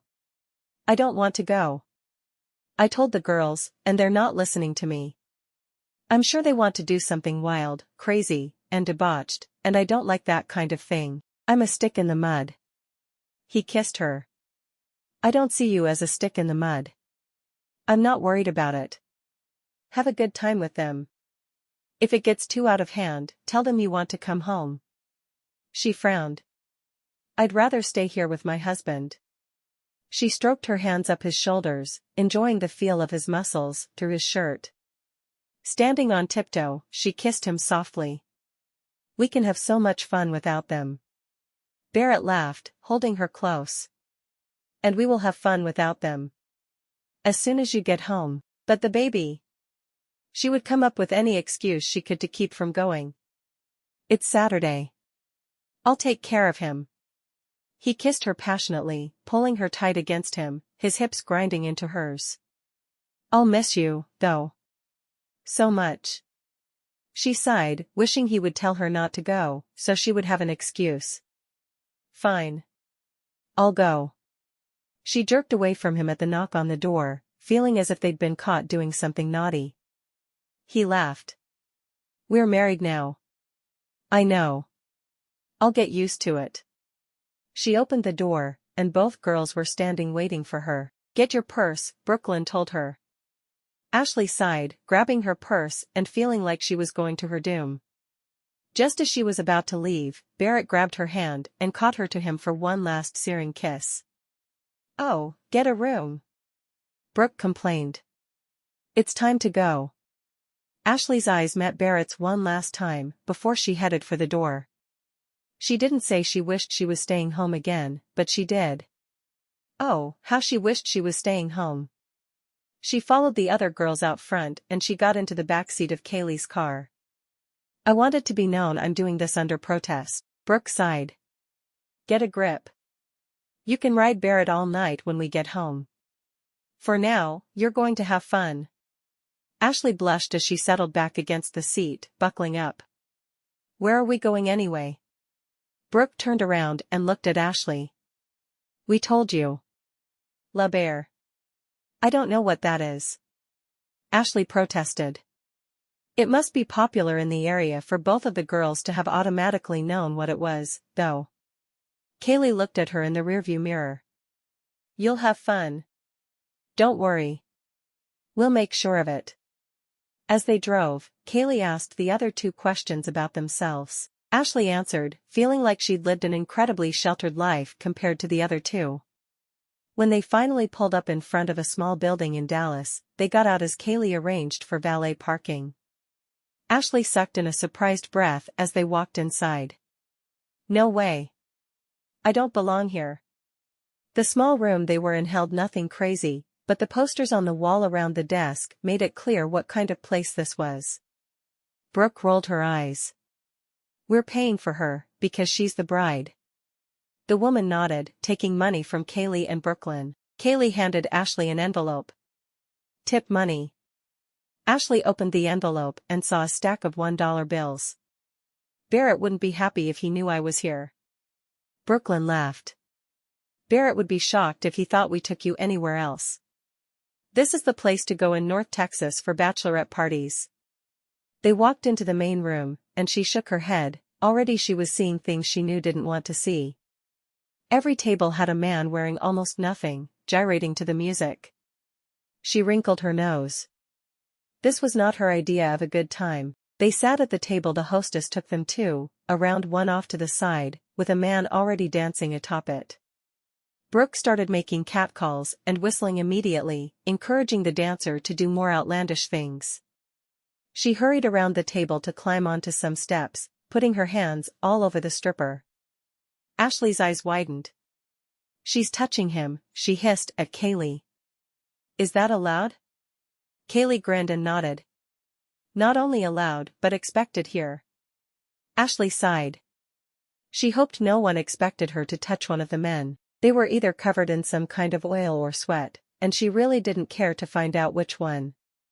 As she looked around her, she was surprised by what she saw. She'd have expected it to be loud, obnoxious women, and there were many of those, but there were a few women who made her sad. A group of women sat in the middle, and they tipped each of the men in turn to dance for them, touching them.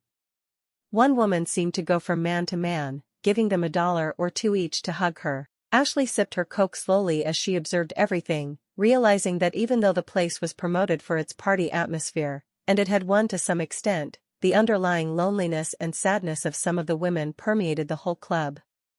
She suddenly wished she had her aunt's business cards, because she wanted to pass them out, telling women they didn't have to pay strange, naked men for hugs. Her aunt could find them all matches.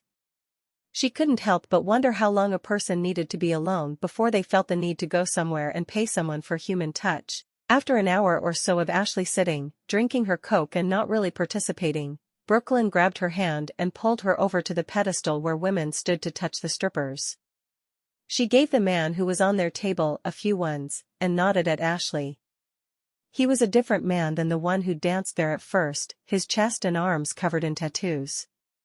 It was not something Ashley had ever found attractive, and she did her best not to wrinkle her nose at him. She carefully averted her eyes from the boxer briefs he was wearing, not really wanting to see or think about what was inside them. At least this guy was wearing more than some of them. She didn't want to be rude, so she stood there in front of him, watching him dance. He wore knee protectors and danced on his knees in front of her for a minute, finally taking her hand and bringing it to his chest. At first, she couldn't figure out why his body felt strange, and then she realized he had razor stubble on his chest. He must shave the hair there. She didn't want to know that about this man. He leaned forward and shouted in her ear, over the loud music, "What's your name, baby?" "Ashley." "Are you having a good time tonight?" She frowned. How was she supposed to answer that? "It's interesting," she said, and it was. She felt like she was getting a crash course in human nature, whether she wanted it or not. He laughed. "This isn't your kind of place." "Your friends drag you in?" She nodded. "Yes. I eloped yesterday, and I don't feel like I should be touching another man's chest. I want to be home with my husband." "I can understand that, but does your husband have muscles like mine?" Ashley looked at his body, which was well sculpted, but she had to admit, Barrett's was better. "His are bigger." He looked at her, stunned for a moment, before he laughed. "Well, you should be home with him then, not groping me." "That's what I think." He leaned forward and kissed her cheek at the end of his dance. "Go home to your husband." He stood back up and continued dancing, and Ashley smiled. His words were wise. She walked over and sat back down between the other two. "He told me I should go home to my husband," she told Kaylee. Kaylee nodded. "This wasn't the right place to bring you. Come on."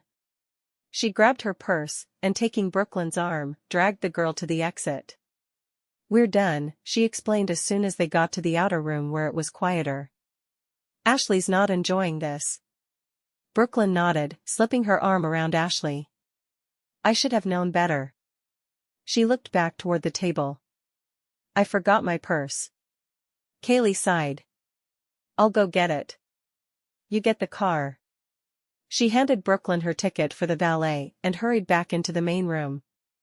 Brooke studied Ashley for a moment. "Are you hungry?" Ashley thought about it for a moment, and then nodded. "I'm really hungry. I hadn't even realized." "Let's talk Kaylee into stopping, and we'll have dinner instead." "That's what we should have done to begin with." Brooke hugged Ashley. "I'm really sorry we brought you somewhere that made you uncomfortable." Ashley shrugged. "It was a learning experience." "That place is really sad." "It is? I thought it was fun." Did you notice all those women who were running around paying for dances, simply so they could get hugs from the men? Brooke's eyes widened and she shook her head. No one really did that, did they? She'd obviously been so wrapped up having a good time herself, she hadn't noticed the other women. Several of them. One woman paid for lap dances with every single man there. I wanted to give my aunt's business cards out to everyone. Kaylee came up behind the other two. What does your aunt do? Ashley excitedly explained her aunt's business concept. Well, she's a psychologist and has a counseling practice, but a while back, she came up with this brilliant idea for a business. She actually matches people up and introduces them at the altar. She does hours and hours of interviews and psychological tests. They've all worked out so far. They all got into the car and Kaylee drove from the parking lot. Are you kidding me? People actually agree to that? Yes, and it's awesome. I seriously thought about being one of her clients, but I guess there's no need now. Brooke snorted from the front seat. I can't see Barrett agreeing to something like that. I never would have thought he'd be the type to elope. She shrugged. Of the three, he always seemed to be the boring one, you know? Emotions always in check. He never got into fights at school, never got caught under the bleachers making out with the cheerleaders. I think the baby's mother is probably the only woman he's ever been with. Ashley knew better than that, but she was glad to hear that Barrett had told her the truth about himself. He needed a mother for Bradley. It's not like he has feelings for me at all. Bradley? Kaylee asked. Is there another baby I don't know about? She sounded panicked at the idea. No, Ashley said. He's agreed to change the baby's name, and I'm trying out different things, seeing what sounds right. Not Bradley. I want something a little different, but not stupid. You know? She frowned, wishing she could come up with the perfect name. Not like Dalton, you mean? Brooke asked. Exactly. They ended up pulling into a little truck stop not far outside of Dalton to eat. It was getting late, a bit after midnight, and most things were closed. Once they were sitting, the waitress came over. What can I get you to drink? She asked. Ashley looked up and read her name tag, and her heart stuck in her throat. She was almost certain this was the baby's mother. I'll have a Coke. Once the other two had placed their drink orders and Mary Beth had headed back to the kitchen, she leaned forward. I think that's baby David's mama. Kaylee turned and looked. We've got to play this cool, she told Ashley. Don't say anything about the Daltons or the baby. We don't want a scene here. Ashley nodded, but Brooke pouted. She needs someone to say something about what she named that baby. She may have been mad at Barrett, but that baby didn't deserve to suffer for it. Ashley said. She was the only one who could see the waitress coming. Do you know what you want? Mary Beth asked, chomping on a piece of gum. Or should I come back? We need a minute, Kaylee told her, glancing down at her menu. Once the waitress walked off, Kaylee looked at Brooklyn. We can't afford any more bad publicity for the boys. None. Brooke nodded reluctantly. Fine. We'll just eat and go. It was a tense hour for Ashley, who studied Mary Beth carefully. She'd had sex with her husband. It was hard to think about. The woman was several years older than Ashley, her hair dyed a platinum blonde. Her jeans were too tight, and her breasts were coming out her top. She had obviously not lost all her baby weight yet. Ashley was happy to finally be out of the truck stop, ready to go home to her husband. Of course, she needed to take a shower before he could touch her. Between La Bear and talking to Mary Beth, she felt dirty. What am I supposed to tell Barrett we did tonight? Ashley asked as they pulled up in front of the mansion. Oh, tell him we did girl stuff. He probably already knows anyway, Brooke told her, resting her head against the back of the seat. It's not exactly a secret that everyone goes there for bachelorette parties. Ashley nodded, feeling like she was doing something wrong. Thanks for wanting me to have a special night. Kaylee turned to her. I notice you didn't say, thanks for a special night. We should have paid better attention and not done what everyone does. Something that you would have enjoyed would be smarter. Ashley shrugged. Hey, now I can say I've done it, so it never needs to go on my bucket list. The other two laughed. I guess that's true. Ashley hurried into the house and back to her old room to shower, before she saw her husband. Chapter 9. Early Tuesday morning, Ashley's phone woke her. She groaned and looked at the caller ID, sitting up in bed and going to the adjoining bathroom so she wouldn't wake Barrett. Hi, Aunt Lachelle. Good gravy, girl.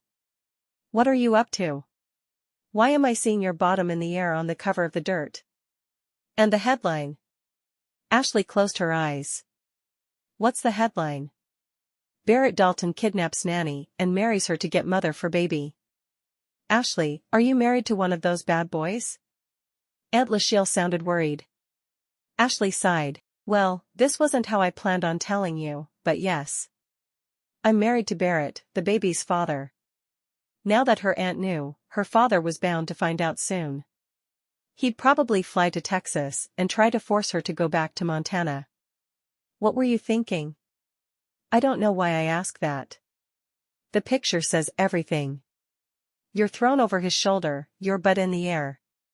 Cute dress, by the way. Thanks, Ashley responded automatically. He's carrying you onto an airplane. Did you get married in Vegas, girl? Ashley sighed. Yes, ma'am. If you got married by Elvis, and you didn't invite me, I'm not sure I'll ever be able to speak to you again. Lachelle waited for a response, and when she didn't get one, the outrage was obvious. You did. You got married by Elvis. I cannot believe this. Why would you marry that boy after I expressly told you not to get involved? He's not what you think, Aunt Lachelle. He's not like his brothers. They're the ones who are always in trouble. So he didn't get some girl pregnant, and then refused to marry her? Is that what you're telling me? Ashley wasn't sure how to get out of this. Well, he did that, but... Sex on a stick. That's why you married him, isn't it? Because he's sex on a stick. Ashley felt the phone taken from her hand, and she looked at Barrett. I'm happy to hear you think I'm sex on a stick, ma'am. What can I help you with? Ashley felt almost sick at the thought of Barrett having to deal with her aunt. He laughed. It may not have been one of my finer moments, but I knew if I got her on that plane, and I could explain, I'd have a shot with her. He was quiet for a moment. Yes, she is pretty incredible. I'm keeping her. He laughed again. I cannot wait to meet you, Aunt Lachelle. He handed her phone back to her, bent and put his shoulder to her waist as he had on the day in question, and carried her back to their room, dropping her on the bed. I woke up early so I'd have time to make love to my wife before work. I still have that time. Kaylee dropped by to see Ashley that afternoon. Can I get you to make a statement that despite the fact that it looks like you were kidnapped and forced to marry in that picture, which it does, you married Barrett of your own free will? She collapsed on the couch in the living room of Barrett's wing, where Ashley was sitting with the baby. Ashley blushed and nodded. Does it really look that bad? You haven't seen it? Kaylee dug in her purse for a minute before holding up a copy of The Dirt. Not only was Ashley on the cover, she was the big picture on the cover, the top news story. Yeah, that looks bad. She sighed. Of course, I'll make a statement. I really did marry him because I wanted to. And you'll make a sworn statement of that? Like with a notary? Ashley nodded. I'll do whatever it takes. Good. Why don't we go into town and get that done this afternoon? Kaylee asked. I'll have to take the baby, but that's fine. Will it hurt him? Kaylee asked, looking at the baby in Ashley's arms. No, I think little Mason will be fine. I don't want to have him exposed to a lot of germs until he's at least 6 weeks, but it's spring, and there's not as much going around. Ashley smiled at him. Not Mason. I'll think of something. Kaylee grinned. Anything would be better than his current name. Well, that's true. She handed the baby to Kaylee while she stood up. I'm going to go and talk to Brooklyn. She'll want to go with us. I need to go to Walmart as well, and though it's not her favorite, it is shopping. Of a sort. Kaylee handed the baby back. I'll drive. Do you have his car seat? Ashley had taken it out of the box, and it was sitting on the floor in his room but hadn't been used yet. She led the way and handed Kaylee the car seat.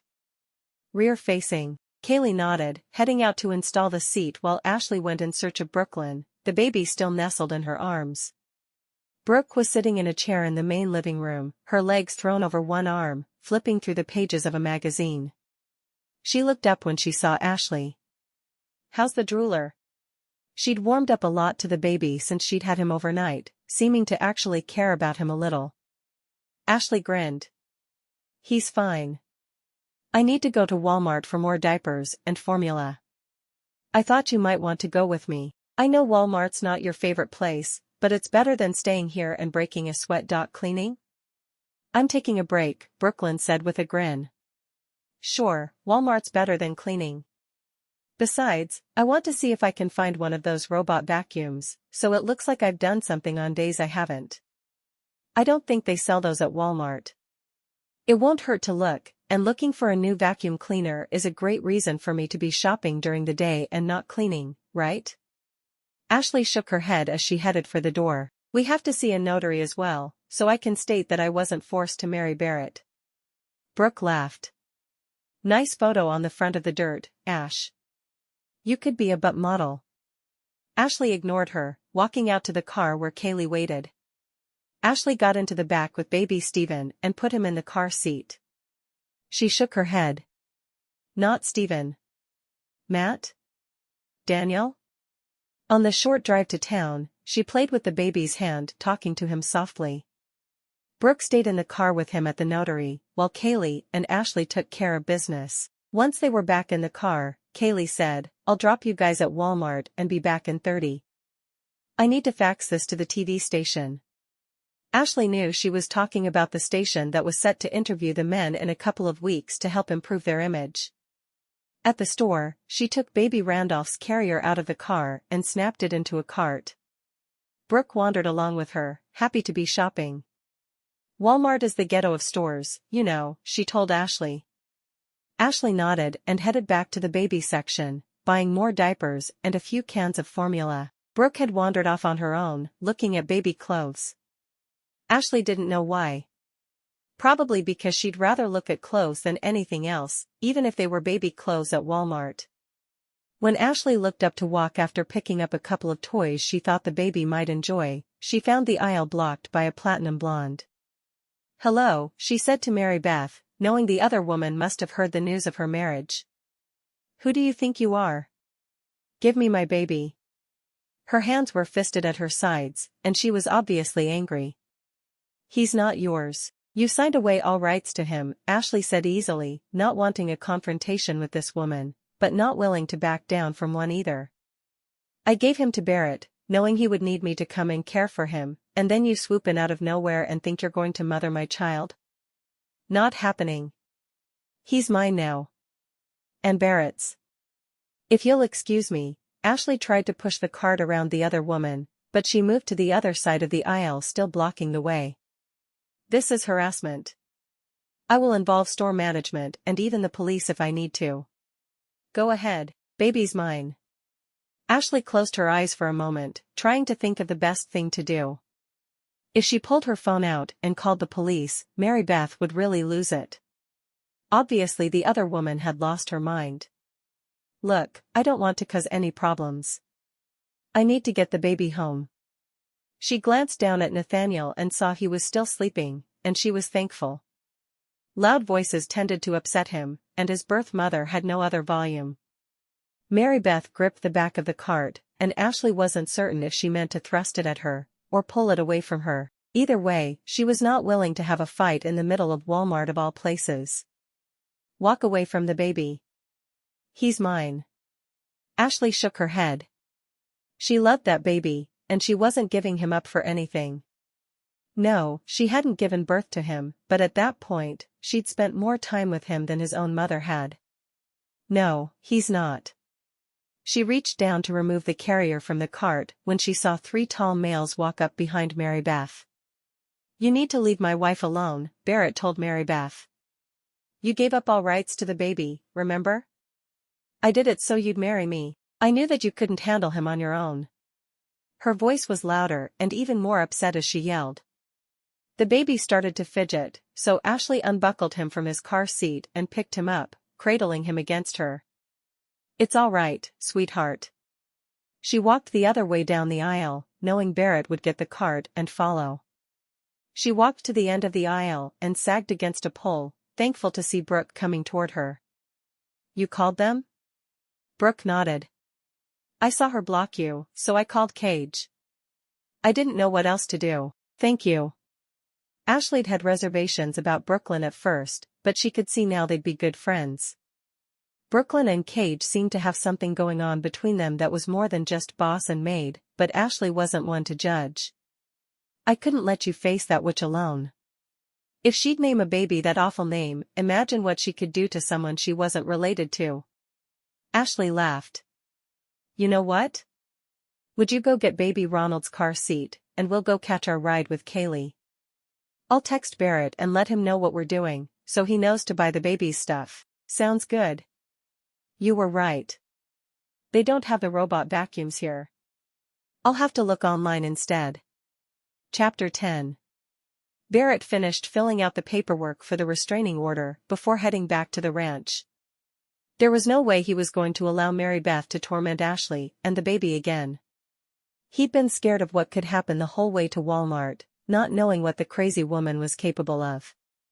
Mary Beth claimed that she had expected him to come back to her, and she never meant to give the baby up forever. Of course, she hadn't once asked to see or hold the baby, so he didn't believe that. When he got home, he found Ashley in her old room, rocking the baby as she fed him. He knelt in front of her, gathering his little family into his arms. You're both okay? Ashley nodded, using her chin to prop the bottle as she stroked his hair. We're fine. Baby Kiefer slept through it all. Baby Kiefer? He asked, an eyebrow raised. She'd used so many names on the baby in the past few days, he never knew what would come out of her mouth next. She nodded. Yeah, Kiefer. As we were leaving Walmart, I heard a mother call her little boy that. It's not a common name, but it's not something that's way out there either. I like it. I think Kiefer William, after my father. Barrett considered. How about Kiefer Robert, and I can call him Kiefer Bob? He could picture himself yelling out for Kiefer Bob to bring him a Coke from the fridge. She shook her head. Nope. Kiefer William. Please? He couldn't deny her anything. As far as he was concerned, she could name him Baby Rock, and he'd go along with it. He didn't know when it had happened, but she had his entire heart and soul wrapped around her little finger. Finally he nodded. Kiefer William. Thank you. She leaned down to kiss the baby's forehead. It suits him. I think so too. Not really, of course, but he was willing to agree to anything. We'll start the paperwork to legally change his name next week. I appreciate you hurrying to Walmart to rescue us. What happened? Barrett got up from the floor and walked over to sit on the bed, bouncing once and thinking about getting her naked on it as soon as the baby was down for a nap again. She was mad that I married you. She thought I should have married her. All the same stuff she was spewing at you, I'm sure. I've filed a restraining order. She's not allowed to get within 500 feet of you, me, or little Kiefer. Good. That seems logical. She smiled down at the baby who was already mostly asleep, his cheek still sucking steadily at the bottle in his mouth. Did you get the diapers and formula? He nodded. I put them in the baby's room. Ashley transferred the baby to her shoulder, patting his back, now that he'd finished his bottle. I'm really glad you were there. I needed you. She hadn't realized how strongly she'd come to depend on him until she was faced with that witch in Walmart. He took the baby from her, carrying him to his room and gently placing him in his bassinet before coming back to her, and pulling her to her feet. He wrapped both arms around her and held her for a moment. She didn't do anything violent, I know, but I was still scared. She's so unpredictable. Ashley clung to him, so glad he was there to hold her. We're all fine now, and really? I'm kind of glad it happened. Why's that? He asked, surprised she'd say anything of the kind. She left the room with the baby anytime there was an argument. She was bent on keeping him sheltered from anything negative. Because it made me realize just how much both of you mean to me. She stroked his cheek. I love you, Barrett. Just as much as I love the baby. He stared down at her for a moment, surprised. Really? You love me? He'd never thought a woman would see past his brothers, or his money, to love the real him. As far as he could tell, Ashley had no idea how rich he was. She didn't seem to care at all about money. She pulled his head down for a kiss. Of course, I love you. Do you really think I married you so I could inherit a baby? He shrugged. I guess it never occurred to me that anyone would love me and not my brothers, or my house, or my money. He drew in a deep breath. But I'm so glad you do, because I love you too. I think I loved you from the moment I saw you, but I didn't realize it right away. She rested her cheek against his shoulder. I'm so glad. I don't care what my aunt says. Sex on a stick does make for a good husband. He chuckled. I can't wait to meet that aunt of yours. Maybe we can Skype with her later. He turned and locked the bedroom door. Much later. She giggled as he carried her to the bed and gently laid her down on it. You have other plans for now? Yes, plans that are much better. Epilogue. 1 year later. Ashley sat on the couch in the living room of her and Barrett's wing of the Dalton mansion, looking down into the eyes of little Liberty, the girl who had made Kiefer a big brother. Kiefer wasn't walking yet, but he had pulled up to a standing position, holding Ashley's knee as he looked at the baby, babbling endlessly. Mama mama mama mama. Aunt Lachelle swooped the little boy onto her lap. You're going to look just like your daddy, aren't you? Just what this world needs, another heartbreaking Dalton boy. Ashley was glad she hadn't called him sex on a stick. She could imagine how she'd feel if her son's first word was sex, and she had to blame her aunt, not his father. Barrett winked at her from across the room, where he was carrying on a conversation with her father. A conversation Ashley was doing her very best to listen to. She held one finger to her lips to signal her aunt to be quiet. She hoped she'd listen, just this once. I didn't trust you at first, but looking at you with my new granddaughter, I can see you're going to be a loving father. I guess I'll have to forgive you for kidnapping her and thank you for making her happy. Barrett nodded. I love my kids, and I love my wife. I'm going to make sure Ashley is the happiest woman alive. Her dad shook his head. I'm glad you stopped ending up in the dirt every week. I think for a while there, you and your brothers kept them in dirt. Barrett let a lazy grin settle across his face. I promise, I've changed my ways. The love of a good woman is all any man needs to calm down and be respectable. It's a good thing you figured that out. Ashley's dad had taken the same pose Barrett had, even though he was a full head shorter. Both of them had their thumbs resting in the pockets of their jeans. Ashley looked at Aunt Lachelle. Is it me, or does it look like Dad is trying to be just like Barrett? Aunt Lachelle rolled her eyes. It's not you. Now that he's gotten used to the idea, he loves that you married a billionaire. He brags about you to his friends all the time. Ashley laughed. That's silly. She looked down at the baby again, wondering if her eyes would stay blue. He sure wasn't happy when I finally told him about the wedding. That's because 4 of his friends told him about it, and he denied it over and over, telling them you wouldn't marry without talking to him first. Made him look bad. I know. Ashley sighed. It all worked out all right in the end, though. Her aunt smiled as Kiefer squirmed out of her lap and crawled across the floor to his daddy. Lachelle reached out and took Liberty from Ashley's arms. You two aren't planning to keep up the pace of 1 a year, are you? You'll be tired out in no time. Ashley grinned. I'd need to get a nanny. Are nannies allowed to get nannies? Lachelle laughed. I don't think that man of yours would deny you anything. Especially if he thought it meant you'd be less tired and more available. Ashley bit back a laugh. Don't talk that way with my daddy in the room, Aunt Lachelle. Good gravy, girl. He knows how babies are made. Ashley shook her head. Later that night, snuggled in bed with Barrett, she propped her chin on her hand. So did you and Dad make peace? Yeah. It's all about the grandbabies. He has 2, and before me, he had none. Of course he's happy. Aunt Lachelle said we probably shouldn't do a baby every year. I told her I'd have to get a nanny. Barrett laughed, pulling her close and wishing they didn't have to wait 6 weeks before getting back to their marital activities. We can get a nanny anytime you like. You want? I can handle 2. Any more soon, and I might take you up on that. As long as you're not too tired for me, we'll make sure all is good.